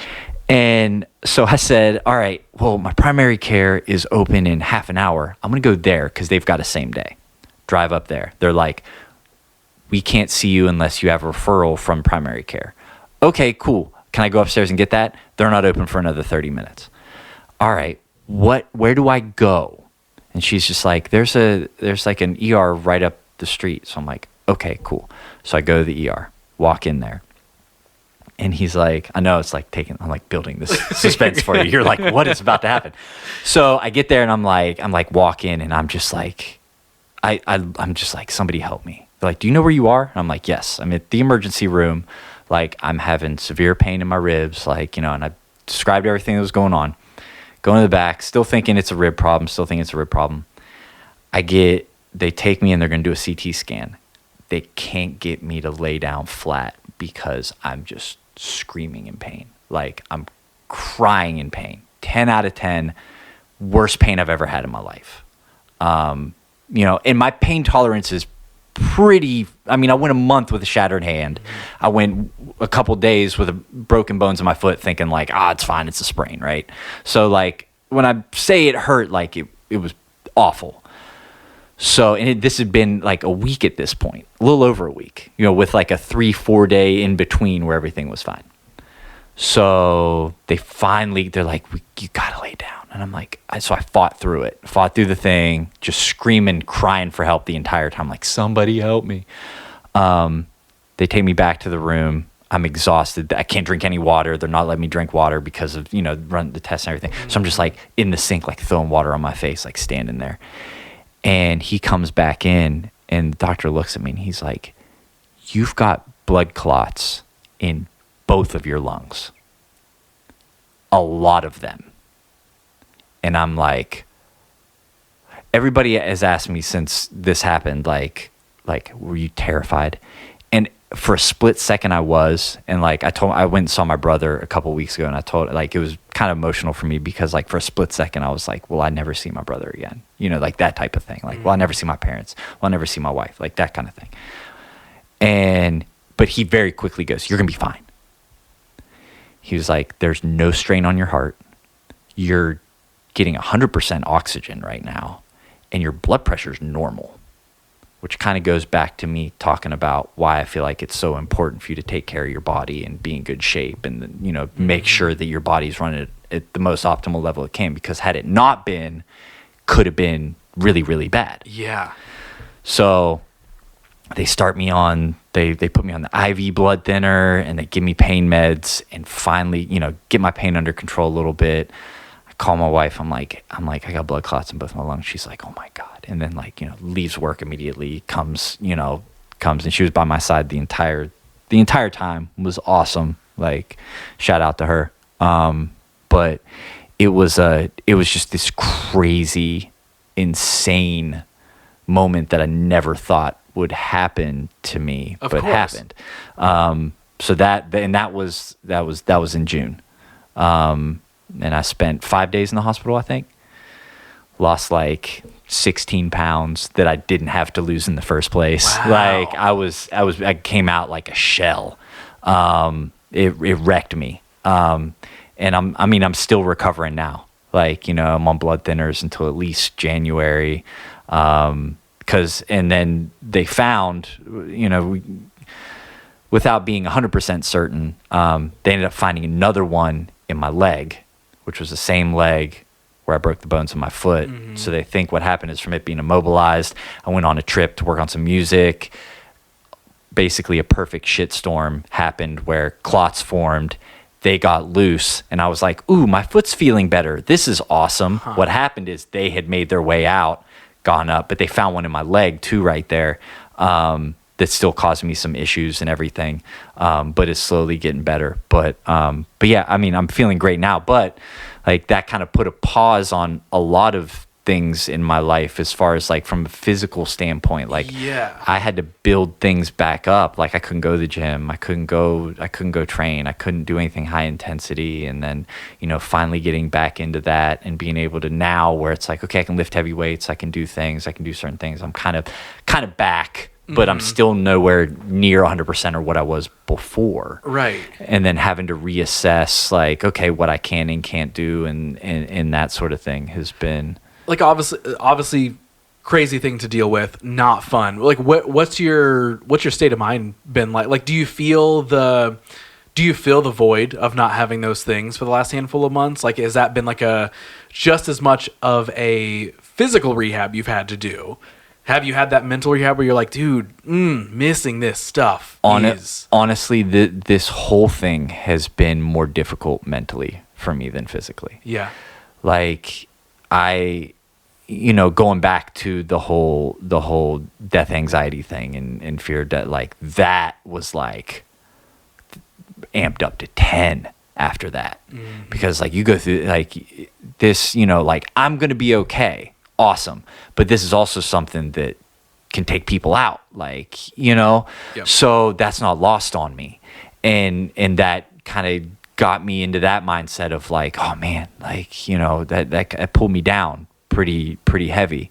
And then, you know, going to the gym and not being able to do anything that I could do, being told like, okay, dude, you can walk on an elliptical at a slow pace for 10-15 minutes and that's it. But like even before that, when I got out of the hospital and I'm back home, it's like I couldn't walk to the mailbox. I couldn't walk, you know, out the front door and to the right, you know, like you weren't supposed to, or you couldn't. Okay. I didn't have the energy. Wow. I didn't, my lungs weren't there. Like I was just, it was bad. Like I was, you know, the pain was there. Like I just couldn't do it. I couldn't physically do it. And if I did, I was spent. Mm-hmm. So being like that but having never been like that before was like a huge, oh shit, like this sucks. Like what if I never bounce back? Yeah. And just everything can change at any moment. And at any moment. Look at what we're, yeah. Exactly. So I'm like, what can, like, how do I get, but then it could be, okay, how do I get, like, I gotta recover. I got to rebuild, and then I got to like essentially reclaim who I've been, you know, right. And who I want to be. I got to get back to that, you know, and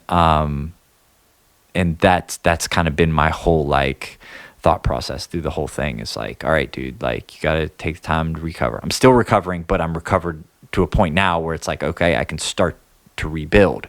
And now it's like, okay, so my goal is like, hopefully by the end of the year, I'll feel 100% me again, and be able to, you know, think that this was all like a bad dream. Right. You know, and you know, hopefully time will have that, and there won't be any lingering issues to where it's like, okay, cool, like I'm good, like, man, that was crazy. Remember when I went through that, and like it was just like a little blip in my story, and not like, but it was like a huge plot twist at the time, right? You know, I'm like, oh, hey, like this is kind of nuts, but hopefully it's more of just like, oh, that chapter was wild, rather than, and that was the turning point that then led to all of that. Like, exactly. So, but like, I'm good now. Like, I still can't do a lot of things that I want to do, and I'm still physically limited by some things. But like, I'm kind of mentally coming out the other side. And physically, I mean, like, I feel good. Like, I feel fine. Like, my foot still sucks right now because of the clot in my leg. And like, I still have like a random like little pain, like kind of going in here every once in a while. But nothing debilitating or too crazy. And I had a follow-up CT scan a few weeks ago. And they said everything looks great, and like, you know, all the clots are resolving, and, you know, but there's a little scarring and some swelling still, and so they said that's totally normal, but explains why I'm having, you know, like every once in a while, like that kind of like a little sore, you know, and so that it puts my mind at ease. I'm like, oh, because I ain't a little pain. I'm like, oh, fuck, like, what is that? It's happening. It's happening again. And they're like, no, that's okay, because XYZ, and I'm like, okay, cool. Explained. I can wrap my mind around it. I'm good. Like, there's a reasoning for it. Cool. It's when there isn't a reasoning for it and unknown, it's just like, oh no. Yeah. Damn, I did not think me being like, yeah, dude, tell me about Muay Thai. Yeah, right. Open up this like, well, like, here's when my body just like shut down on me, and but freak accident, just unlucky that day, and that happened. But you know, but it did suck because it's something I enjoy, and hopefully I can get back to it. I would like to, but that's gonna kind of be determined by like how my body ends up shaking out. Like, I got some tests in December that'll kind of determine like, hey, do I have to be on this blood thinner for the rest of my life? Like that kind of thing. While I'm on blood thinner, I don't want to do that kind of thing, because you know, one of my close friends, she asked me, she's like, do you have any crazy side effects from this? Like, you feeling anything weird? I was like, well, no side effects like that. But I was like, the one main side effect is like, if I get, you know, a really bad cut, like I'll bleed out and die, you know, or if I get an internal injury, I might bleed out internally, you know. She's like, oh yeah, that sucks. I'm like, yeah. So like, being extra mindful of things, like didn't ride my motorcycle at all this summer, you know, like just, you know, not putting myself in positions where it's like, I'll probably be fine, but if I'm not and something happens, could, instead of it just being like hospital visit, it could be like, I'm not here anymore. I feel like I know the answer to this, but do you feel like you're the type of person who, you know, hypothetically, if you can't get back to really where you were, do you feel like you'll be able to pivot into like, what's my new version of, and I'm not saying new version of Muay Thai or, you know, anything like that, but I'm saying like, do you feel like you'll pivot into, okay, this is where I can work within now, new version of me, essentially. What are the new things that I now do? Probably, I mean, I think I've got no other choice, right? Like because it's better than the alternative of not being here and that taking me out, you know? So I will, and I'll figure it out. Would it be a bummer if, like, you know, let's say like, you know, my leg always feels this way, or like it's always like I've always got like kind of an issue with whatever, if I do have to be on this medication forever, like that'll suck. But will I be able to figure it out? Yeah, of course. Like I'll figure it out. Like, nothing is so important that like I can't figure something else out. Right. You know. Well, so something that I want to make sure that we do talk about. You know, we've talked about painful injuries. We've talked about those sort of things. We've talked about a lot of the music and the trajectory. How do you get involved in the world of wrestling? I mentioned that way earlier, so I would be it wouldn't be very good podcast host of me to bring things full circle. Bring it back around. And dig back into that. How does that become a part of your world? So it was so, again, just luck. Like really, when I really break it down to it, because like no amount of my hard work would have put me in the position and the pieces that ended up working out for that. So, I've been a wrestling fan for a long time. Like, grew up, 90s, loved wrestling, figured that out from like the first time I watched it. So it was always a world that I was very interested in. But I stopped short of being like, I want to be a wrestler. Like looking back now, I would tell my younger self to be like, try it, go for it, figure it out, do the thing. Right. But I love the path I'm on now. So maybe that's a reason why I didn't. Right.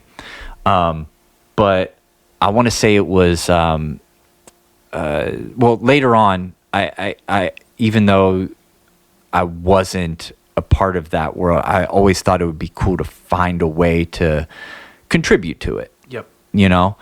And as I got further and deeper into music, and I'm like, man, it would be really cool to like, I don't know, like do an entrance theme for somebody. Like that'd be a fun bucket list item to have, without ever really like, but how does one even go about doing that? How do you get in there to even start, right? So it was never something where I'm like, I'm actively pursuing this.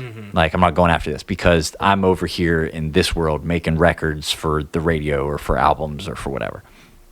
But then in 2017, I want to say it was 2017 sounds right. I had an email from a guy who was a college teammate of a high school friend of mine and high school teammate of mine. And I had met him before through just my buddy, right? Like we'd got together when we were in college and like, 3 or 4 times, and I'd been, so like I would say he's a friend, but he wasn't like a friend of mine that I'd known forever. He's a friend who I'd met like 4 or 5 times. Real great guy. The email was from him and I was like, that's kind of weird. I haven't talked to this guy in years, and the basis of the email was kind of, hey Tim, been a long time, hope you're doing good. He said, I'm doing some, I believe it was some marketing work or some promo stuff or whatever it was with a friend of mine, a guy I went to high school with, and he's a professional wrestler in Japan. And I was like, okay, cool. As I'm reading the email, I'm like, oh, okay. And he said, and we were talking about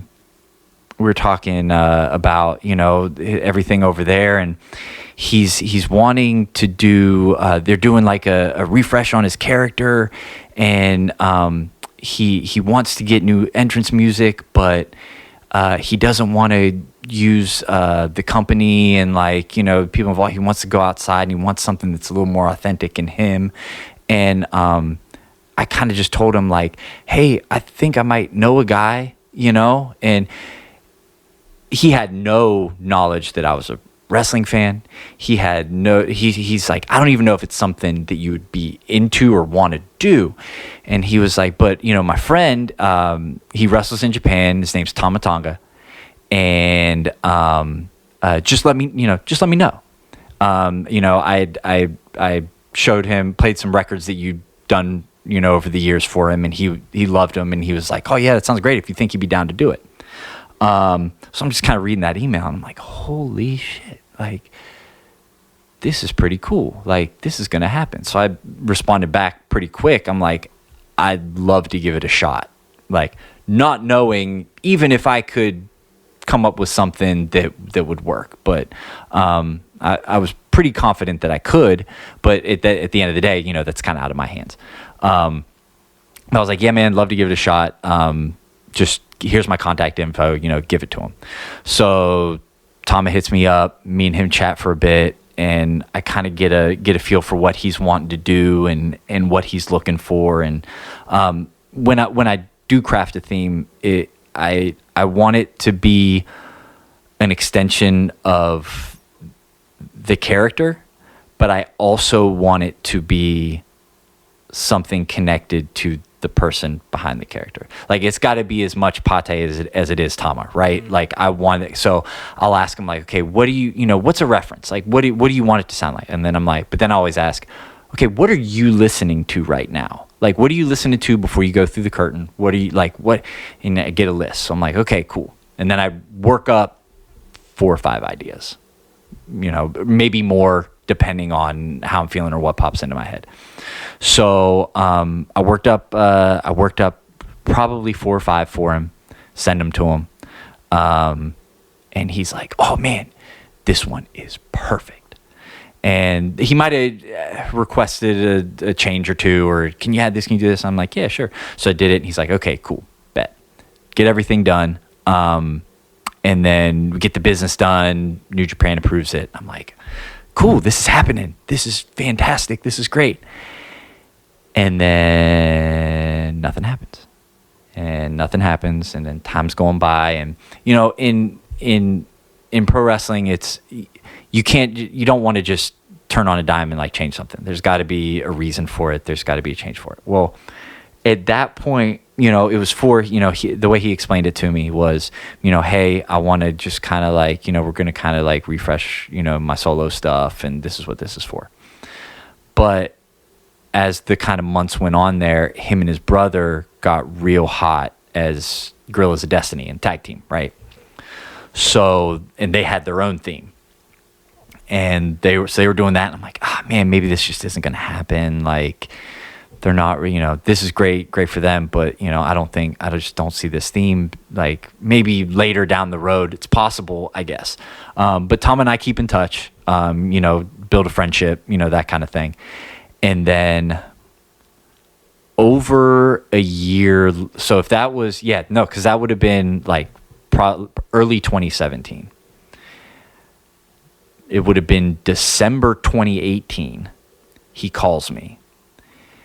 And it was one of those calls where, how like a friend calls you and they're like, hey man, what's up? And you're talking and you're kind of catching up a little bit, but that there's a purpose for the call, right? Yeah.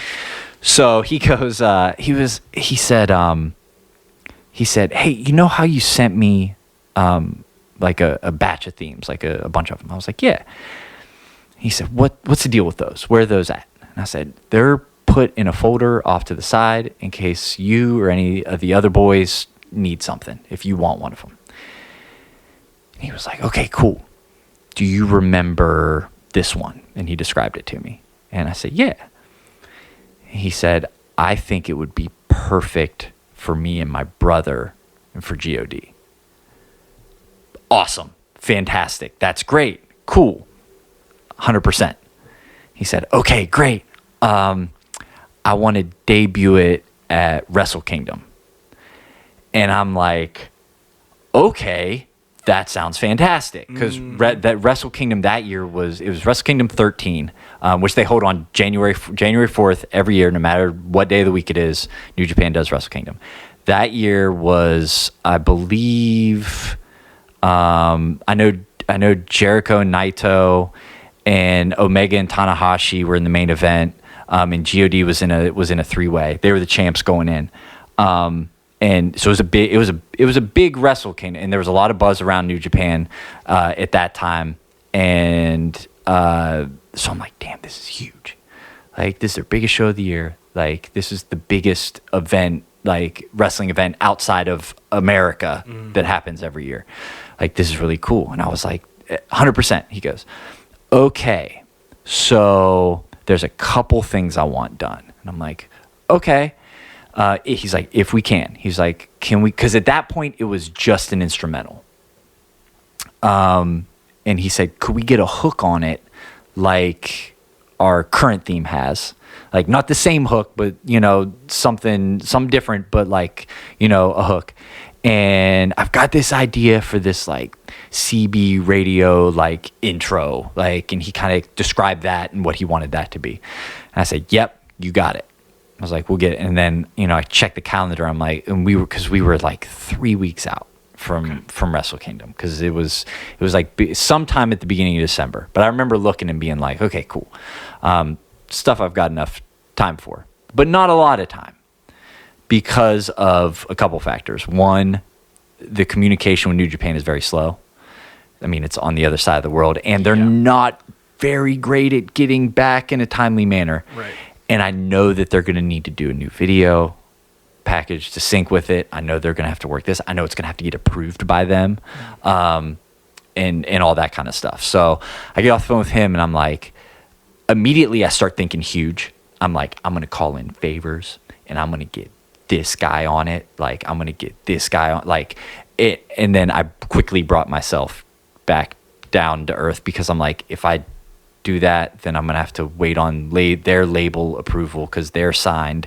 And if they won't even want to do it, and if then I'm going to have to, but I've got to call the favor in first, and I've got to do, there's way too many moving parts, right? I'm like, and then I'm looking at like, okay, maybe and it was going to be a nightmare. So reined myself back in. I was like, okay, I got another guy in mind. I know I can get him in the studio. I know that we can get it exact. I asked him if he'd be down to do it. He was like, absolutely, 100%. So he came through, and I just recorded a bunch of, I told him what it needed to be, what we, thematically and everything, had some lyrics, and then he just kind of went off and like did like a full long like hook verse thing. And then I took it, chopped it up, moved pieces around, did my thing, put it where I needed to be. And then sent it to Tama, and I'm like, hopefully he likes it. Hopefully it's good. Like, hopefully this works. We're kind of under the gun. And then he just sent back like 6 rows of like fire emojis. And I'm like, all right, I'm good. We're good. Like, we're good. And then, so then I went back in, added the intro, the CB radio intro, put a filter on my voice, did all that kind of stuff, made sure that was there.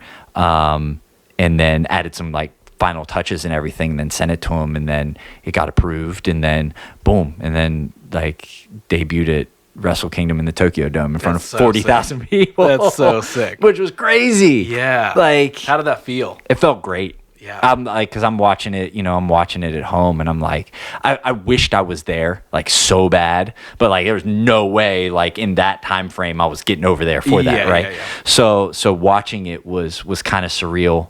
And then, but what was really cool was a couple months after that, WrestleMania weekend was in New York, and New Japan was running Madison Square Garden the night before with Ring of Honor, and then Tama was doing like a block party, and he hit me up and was like, hey, can you come to the block party? And I was like, absolutely.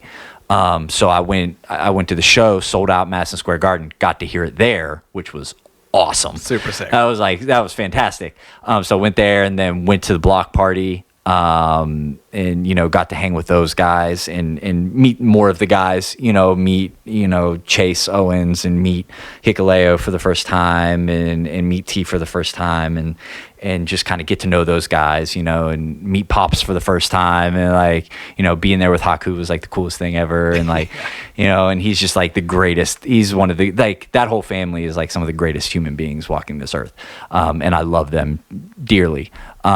But like, it was just really cool getting to hang out with them and get to know them better. And then just kind of like now, fast forward a few more years, and it's like, we keep in touch, and, we're texting each other happy birthday, and like, calling each other. And then now I've done, 2 themes for Hikuleo now, and like I've done a couple others as well, and just like, and just being a part of that has been really cool. So I owe those guys a lot for that. Yeah. So it literally was just like that moment spawns into what it becomes, and then is it just, obviously you're still doing a ton of different stuff, but like, do you feel like it just like it opened the door to that world, and now you just get to kind of, you get to live in that world, like other projects pop up, other people you get to work with, all this sort of stuff, but now you feel like you're sitting here and you're like, yeah, like I am a part of the wrestling universe. Like, Yeah, I get to live like in that, like I'm living out a version of a dream. I'm getting to give something back to this thing that I loved. Yeah, and that's exactly what it was. It was like, it was really cool to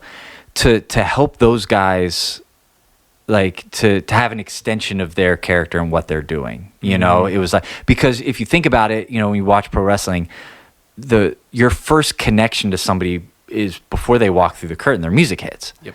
You know, you're connecting with them audibly before you are visually. So like that put a lot of pressure on me, because I'm like, this is kind of important, but I wanted to put that much care and effort into it, and that's why I'm like, this has to be exactly what it needs to be. But yeah, it was so cool when like I saw myself on like the New Japan like Wikipedia page, is like, you know, you know, or like, you know, if you look at like the music and professional wrestling, and it has a list of like all the people over the years who have composed music for all the different promotions, and like my name's there, like that's fucking crazy to me. Yeah. You know, like I never thought I would live in that space, and now I get to kind of like people be like, oh, you're in the wrestling business. I'm like business adjacent.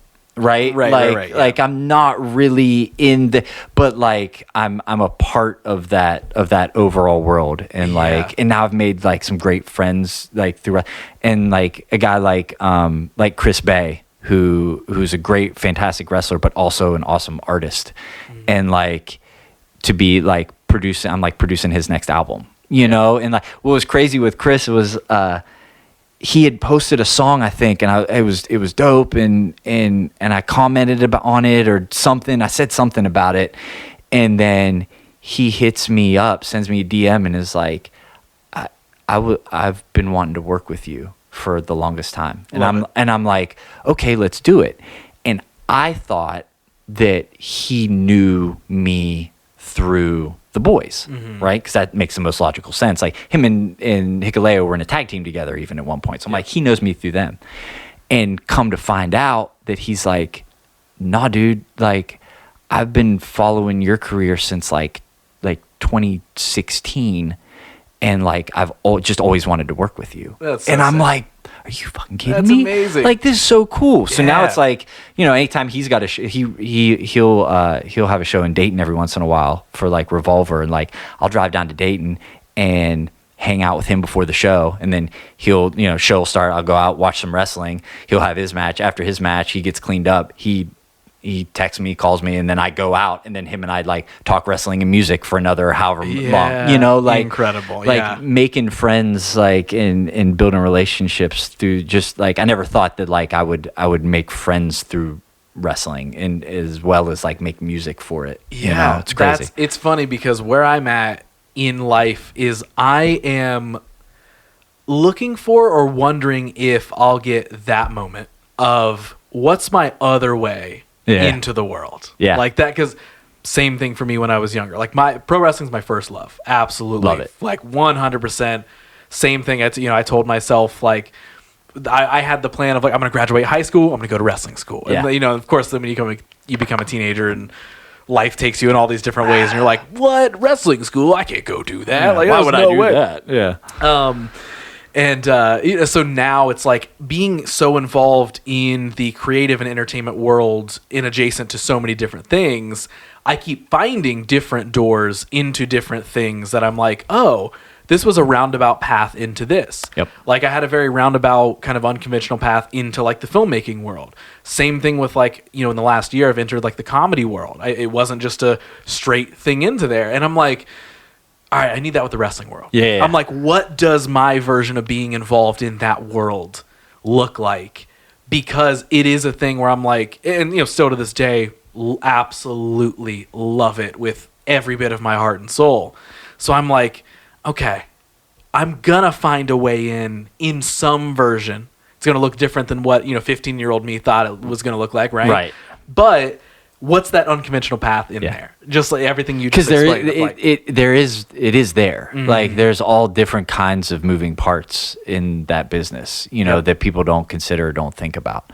But yeah, sometimes it's just finding that random moment, and then like, you know, having the skill set to know that you can apply yourself and put yourself in there and deliver, but like having that like, oh wait, you know, they need that. Cool. You know, whether in whatever that may be, whether it's, you know, photography or videography, or, you know, as simple as just like, you know, being part of the ring crew or whatever it is, you know. But there's ways in there. I found kind of my way in there, and it's kind of like there forever, which is what's really cool to me. Like, it's like that theme is going to be like synonymous with them forever, you know, and like I was a piece of that. And that's one thing that like trips me out about just music in general. Like, it's like I start thinking about like these things that I'm making are gonna be here long after I'm not. And that kind of trips me out, you know. And it's like, so I want to like make as many like solid good impressions with it as I can. Like, I want to put as much good work out there that I don't care if it touches one person, I don't care if it touches 50 people, 100,000 people, 1 million people, 50 million people, I don't care if it touches everybody on this planet. Like, it the number of people it connects with is kind of irrelevant, but as long as it connects with somebody, like, I'm good with it. And luckily I've been able to work on projects and things that have reached a lot of people, and that helps make me feel a little good, you know, like that's kind of one of the reasons I do it. Yeah. So going off of that, like if I were to ask you what you feel like your why is, your purpose, do you have one? Have you articulated that yet? My why, my purpose. I hope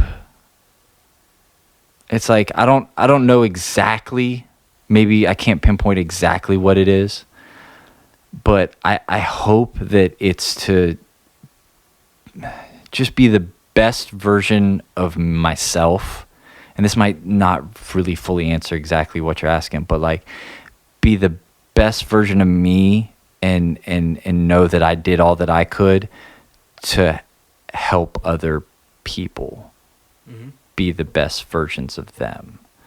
Like if it's music touching somebody, great, but like in a more direct sense, it's like if I'm working with an artist, like my goal is to always like bring the best out of them in a way that's the most authentically them, so that they do their best work. And that's always kind of been like, if my purpose is here is to serve in that way, then like that's great. But I hope that it's just to create and be a creator and create things that like help people, touch people, reach people, you know, get people through good things, bad things, whatever it is. Like I like to think that's kind of like my main goal, and like why I'm here. Yeah. What do you feel like the most valuable thing you've learned on your journey up until now has been? Most valuable thing I've learned,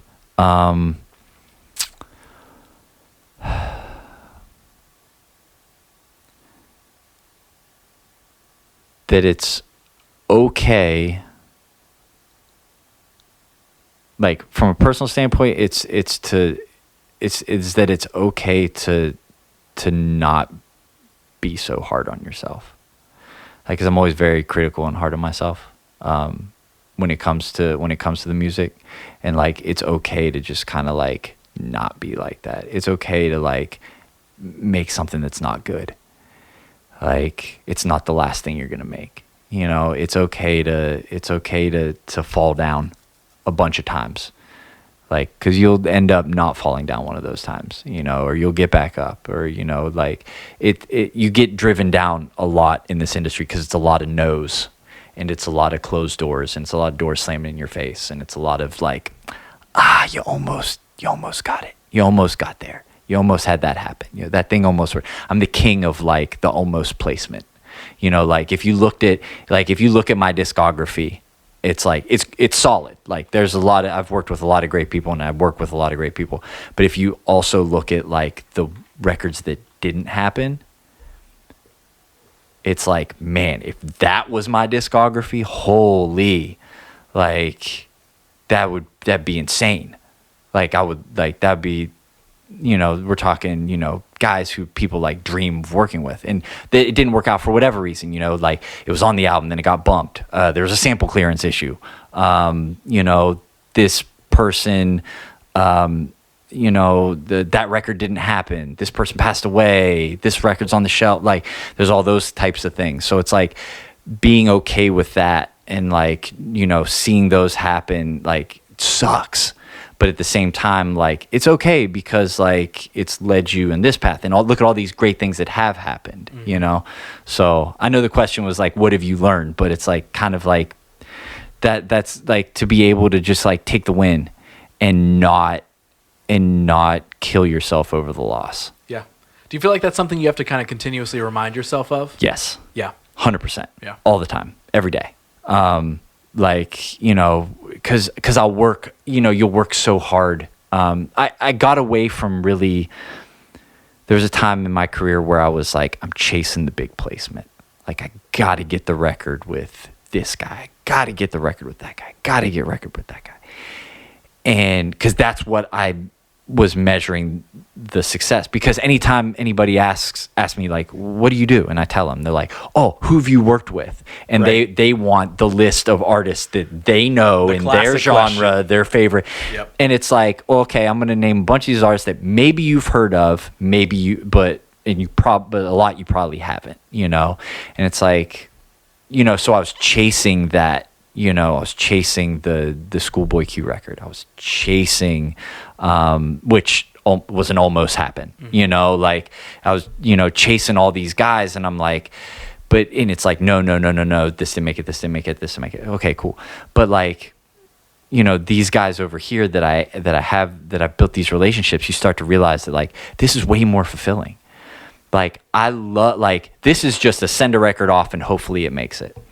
These guys, it's like I'm in the room with Kofi. I'm writing. Like I'm going up there next month. I'm going back up to Toronto to finish his album. Like the label is approved every record, every song on there. And now he's like, I want you to come up and executive produce this with me and put all the finishing touches on it and polish it off. Like he's like, you've produced half the record anyway. Like I want this to be our thing. And I'm like, I've been searching for that for so long. Mm-hmm. Like I tell Kofi all the time, I'm like, because I met him at a time when I was starting to become a little disenfranchised with music, with the industry at least, and with music. And I'm like, man, like how much longer can I just like keep plugging along and like not really, I felt like I was kind of drifting and treading water at the same time. But then again, luck, fate, the universe, whatever you want to call it, stepped in and it worked out to where him and I connected, and now it's like here we are. And I'm like, bro, if it wasn't for you, like I didn't know what I was gonna do. And he was just like, man, I can't, now it's like we can't picture, he's like you're gonna be on every album I ever do, so to like have that is like the most fulfilling. And like working with him and like and some of the other artists I work with is like some of the most fulfilling work I'm doing some of the most fulfilling work I've ever done in my career right now. Yeah. Which is awesome. Like not to say I'm not still chasing, artist XYZ. Of course. Like, I'm trying like hell. I'm trying to speak. Like, I'm always like never, I'm one of those guys that doesn't want to like talk about things. Cause I'm like, oh, I don't want to jinx it or like, of course, if it doesn't happen, but like, I've been trying like hell to make this new Wale album, like so hard. Like my buddy Lee, has done a lot. Lee's worked with everybody. Lee's worked with Jay-Z, Nas, Rick Ross, Wale, Bieber, Bryson Tiller. Like, his catalog is crazy. And again, linked with him through Marcus. Again, circling back to why I owe my entire career to Marcus. But, Lee has been really cool and really instrumental in my work recently. I've been doing a lot of work with him, and he's hitting me up like, hey, I just talked to Wale. He wants da-da-da. He's looking for da-da-da. And then me working on a bunch of ideas and sending him over. And I'm just like, fingers crossed. Cause like, he's like one of those bucket list artists that I've always kind of wanted to work with. Mm-hmm. So I'm like, I'm still chasing that, but I'm being a lot more grateful and mindful now at this point in my career of like the guys that I do have that direct relationship with, and the guys that are doing great things and that I'm super, super proud of. And it's been awesome. Yeah, it's being able to see and put the value in the things that you have or have done rather than what we all get caught in for a while is putting the value in once I have that thing, then I'll have the value. The chase, yeah. It's just the chase. And not in the same way of like, oh, it's about the journey, not the destination. No. That's different than the chase. Totally different. Way different than Way the chase. different than the chase. Yes. Like that chase is like placement chasing is not fun. Working on music with guys that you love to make music with is fun. Mm-hmm. And like I've got that with Kofi. I've got that with Lee. I've got that with Marcus. I've got that with so many other, you know, artists and other producers that I love working with other producers. Like I want to get into working with more bands. Like I want to like put on my traditional producer hat and like, you know, be a coach and, you know, and do that because I feel like I excel in that, you know. I want to get back into working with more bands and like doing that kind of, because that's something I haven't done for a while. Long time, like long time. Yeah. And it's something that I would just love to do because I just want to make great music with great people and like make it about, you know, and enjoy that destination and journey, you know, and not the chase, but the destination journey, like we were talking about, like really, really build those moments and those memories. Yep. 100%. Dude, is there anything major you feel like we haven't covered? Is there like some secret crazy story that you're like, dude, we cannot close a podcast down if I do not talk about this? I've got, you can ask my buddy out. I've got stories. I've got enough stories to be here for way longer than we need to be. Right. I don't think there's anything that like sticking out. Of course, when I leave, I'm going to think of a million and one things like, oh, we could have talked about this. We could have talked about this. But it's kind of like you said, when I got here, like this is just kind of us sitting down. Like we're getting to know each other like on a podcast right now. Like you and I have never sat down and talked at any length other than our brief random encounter. Yep. So like I didn't think I was going to end up talking about blood clots and, you know, and all the things that we necessarily dove into. But, you know, we did touch on music. We did touch on, you know, what I'm doing and the work and the pro wrestling stuff, which, you know, you and I can obviously bond a lot more with off camera. Yes. And yeah, I don't have anything that's like sticking out glaring that like, you know, and if it does, we got it for the next time. Yeah, no, You know? 100%. There's always more. And we could just hang out like normal people. Right. And just talk about all those things at any point in time. Exactly. And then be like, and then you can like, you know, like, oh shit, we like save that for the podcast. Like, well, we got to talk about that again. Yeah, we'll do another episode. We'll do another one just about those stories. We'll circle back, talk about all that kind of thing. We'll make it about that. But nah, man, like, but like, yeah, this has been great. Yeah, man. I really appreciate, and to put you over, thank you for rescheduling for me. For sure. Because that was like, you know, originally I was going to be in Toronto this month, and then Kofi got added to a European leg of a tour, had to hop over there. So obviously I'm not going up to Toronto to work on the album. So that got pushed back to November when we had originally scheduled this. And I'm just like, man, going back to like, oh man, I got to hit him up and I got to let him know like, this is going to suck. Like, but no, it's not going to suck. Nope. Like, I'm like, man, I think I can't remember exactly what I said, but I was like, man, I really hope this isn't too difficult for you to move. And like, I'm so sorry. I'm like, I hope it's enough time. Granted, this was like, you know, weeks ago. Like, I was I'm giving him like a month.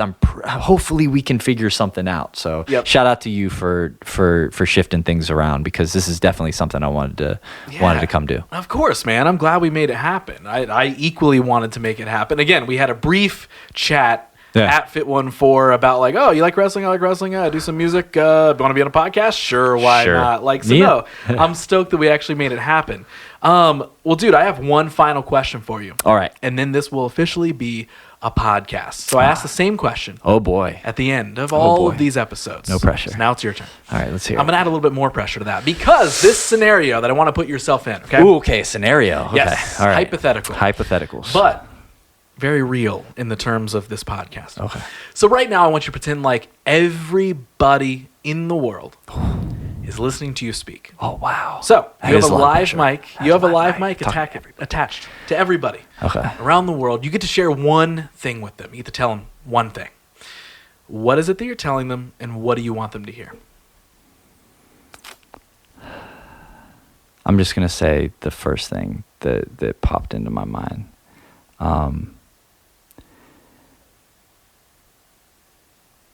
Be good to everybody. You don't know what any one person's going through in any particular day. And you doing something as simple as a smile and a wave, or holding a door, or just saying hi, or hell, reach out and give them a high five. Like, do it. Like, because that might flip their day, because it has done that for me before. Like, that's why when I see people, I'm like, I try and like, I give them the smile, I give them the wave, I hold the door, I give them the high five, I say what's up. Like, even if I don't know them, if I kind of know them, I'm giving them the high five. You know what I mean? And if I really know them, I'm giving them a hug every time. And tell your friends you love them. I know this is more than one thing, but like, tell your friends you love them. Like, I don't care if they don't say it back, doesn't matter. Like, when like, get off the phone with your friend, done seeing your friend, give them a hug, tell them you love them. Like, because that shit means the world to somebody, even if it might not mean a lot to you. Those little things like really do matter. But yeah, I tell all my friends I love them all the time. My brothers, love them. Like, everybody. Like, you got to let them know before you can't. Because when you can't, you're going to wish you did. Tim, is there anywhere that anybody can find you around the internet if they want to come talk to you or check out anything that you did? Is there anywhere? Do you exist on the internet? I kind of wish I didn't. I kind of wish I could be like, no. Right? And then just fade to black. Yep, like, yep. you know. And that was the conversation with no name Tim. He does not exist online. He doesn't exist. I wish I didn't exist online. I think at times we all do. Like, all the time now, I wish that I didn't exist online. Mm-hmm. I'm not very I'm not as active as I was on there as I used to be. But if you want to give me a follow, if you want to reach me, contact me, all that kind of stuff. On Instagram, it's at @no_name_Tim. And then I'm on Twitter, but I'm less active on there. And on there, it's @itsnonametim. Website is nonametim.com. Well, at least the brand is consistent across everything. So some asshole has No Name Tim on both Twitter and Instagram. You and have to adjust them slightly. with zero anything. Dude, that's always what no it is. post, no nothing. And I'm just like, always. Come on, man, just like make it, like, give this to me. That literally is always how it happens. Couldn't get it, so like they're kind of different, but a lot of it's the same. But yeah, if anybody who tunes in, if you want to reach out and work, or if you just want to reach out and talk, like, just hit me up. I'm around. I might not get back to you immediately, but I'll eventually see it. Dude, I'm so happy we got to make this happen, man. I am too, man. Thank you so much for having me. This is great. For sure, man. I am very, very... Hey, you know what? I keep saying it on this show. Having a podcast is a cheat code to make friends. Agreed. Because you just get to sit down uninterrupted, for sure, and we're taking the deep dive into everything. So I'm happy that we got to officially do that, dude. I'm glad I saw your FTR shirt, and I said, hey, man... That's nice what shirt. It was. It wasn't FTR. What it was. Yep. So I was like, man, was it a New Japan shirt? Was it an FTR shirt? Was it a? Yep. Was it a Chris Bay shirt? Was it a? It could have been a Tom. It could have been anything. And like any of them, I would have been like, that's my kind of person right there. So I got to say, hey, what's up? That's my tribe. That's my people. It literally, yes. Right? When you see another wrestling fan in public, you gotta be like, hey, I see you. Like you see a wrestling fan in the wild, and they're not at a wrestling show or not at a thing where you're like, oh, other wrestling fans are here. Like, hey, wait a minute. Yep. 100%. We might be able to vibe on something. It's so funny. Final story before we wrap this up here. I was literally at a gas station one day. I think I had either a Young Bucks or Bullet Club shirt on. Okay, perfect. And I was going to my car, and I literally I get in my car, and somebody comes up and taps on my window, and I'm like, oh no, what is this? And I look, and it's nobody I reckon. I have no idea who it is, right? And he just goes, and if you're not watching this, you can't see me do this, but he points at me, and he goes like this. He throws up a too sweet, and I was like, how does he know I'm like, what are you doing? And it took me again, it felt like a minute straight of me just staring at him strangely, but it was probably about half a second, right? And I was like, and he's just pointing at, it doesn't say anything, by the way. Love that. He does just throw up a too sweet outside of my window, and I was like, And then it instantly clicked, and I went, and then I just like two-sweeted him through the window, and then he just walked away. Yeah, you just fade off. Yeah, that was it. It's like we had our moment, we had our connection. Exactly. But like kind of tying into what you asked me what I wanted to say, like, hey man, go throw up the too sweet. Yes. You know, comment on the shirt, do the thing. Like literally, and it's so funny that was your closing thing, because that is literally why I approached you, because I was just like, I always get stoked if somebody, you recognize a fellow wrestling fan, and I have no idea who this dude is, but I'm going to tell him I like his shirt, because if anything, he'll be like, hey, nice, I saw another wrestling fan today. That's cool. Right. So literally, that brought us to now sitting here and just talking about everything for however long that we did. Love that. Dude, absolutely. Dude, thank you again, man. Thank you so much. I appreciate you. Love it. Love it, man. We did it. All right. You can go follow Tim. Yes, we now know that is indeed his real name, at no.name.tim on all socials, as a reminder. And on those socials, you can, of course, find all of his work, all that we talked about here in this episode. I will also ask you to follow this show at WYDH Pod on those social platforms as well. If you dug this episode in general, tell somebody about it. And by that, I mean, tell social media. Share this on your story. Tag us. Tag me. Tag the show. Tag Tim. Whatever it is. It goes a long way in helping this show get discovered even more. I will also ask you to double check that you're subscribed on whatever platform that you check this out on. Whether it's Apple, Spotify, wherever it is, I would heavily appreciate you smashing and super kicking and power bombing the ever-living heck out of that subscribe or follow button. If you really want to support, take a quick moment and toss a 5-star rating wherever you're listening to this at as well.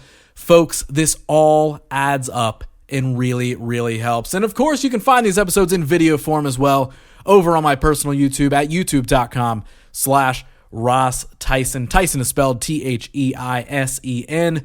So do all the things, feed the algorithms, tell somebody about it, whatever you can do to help spread the word of this show and get these stories heard in whatever form. I will be forever indebted to you, at least in podcast form. But that is it for this one. Let's wrap it up. I must bid you adieu. So thanks for listening. Thanks for looking. And I'll catch you in the next one, where I sit down with my next guest, who you may or may not know, but they'll be sharing a story that you for sure never heard.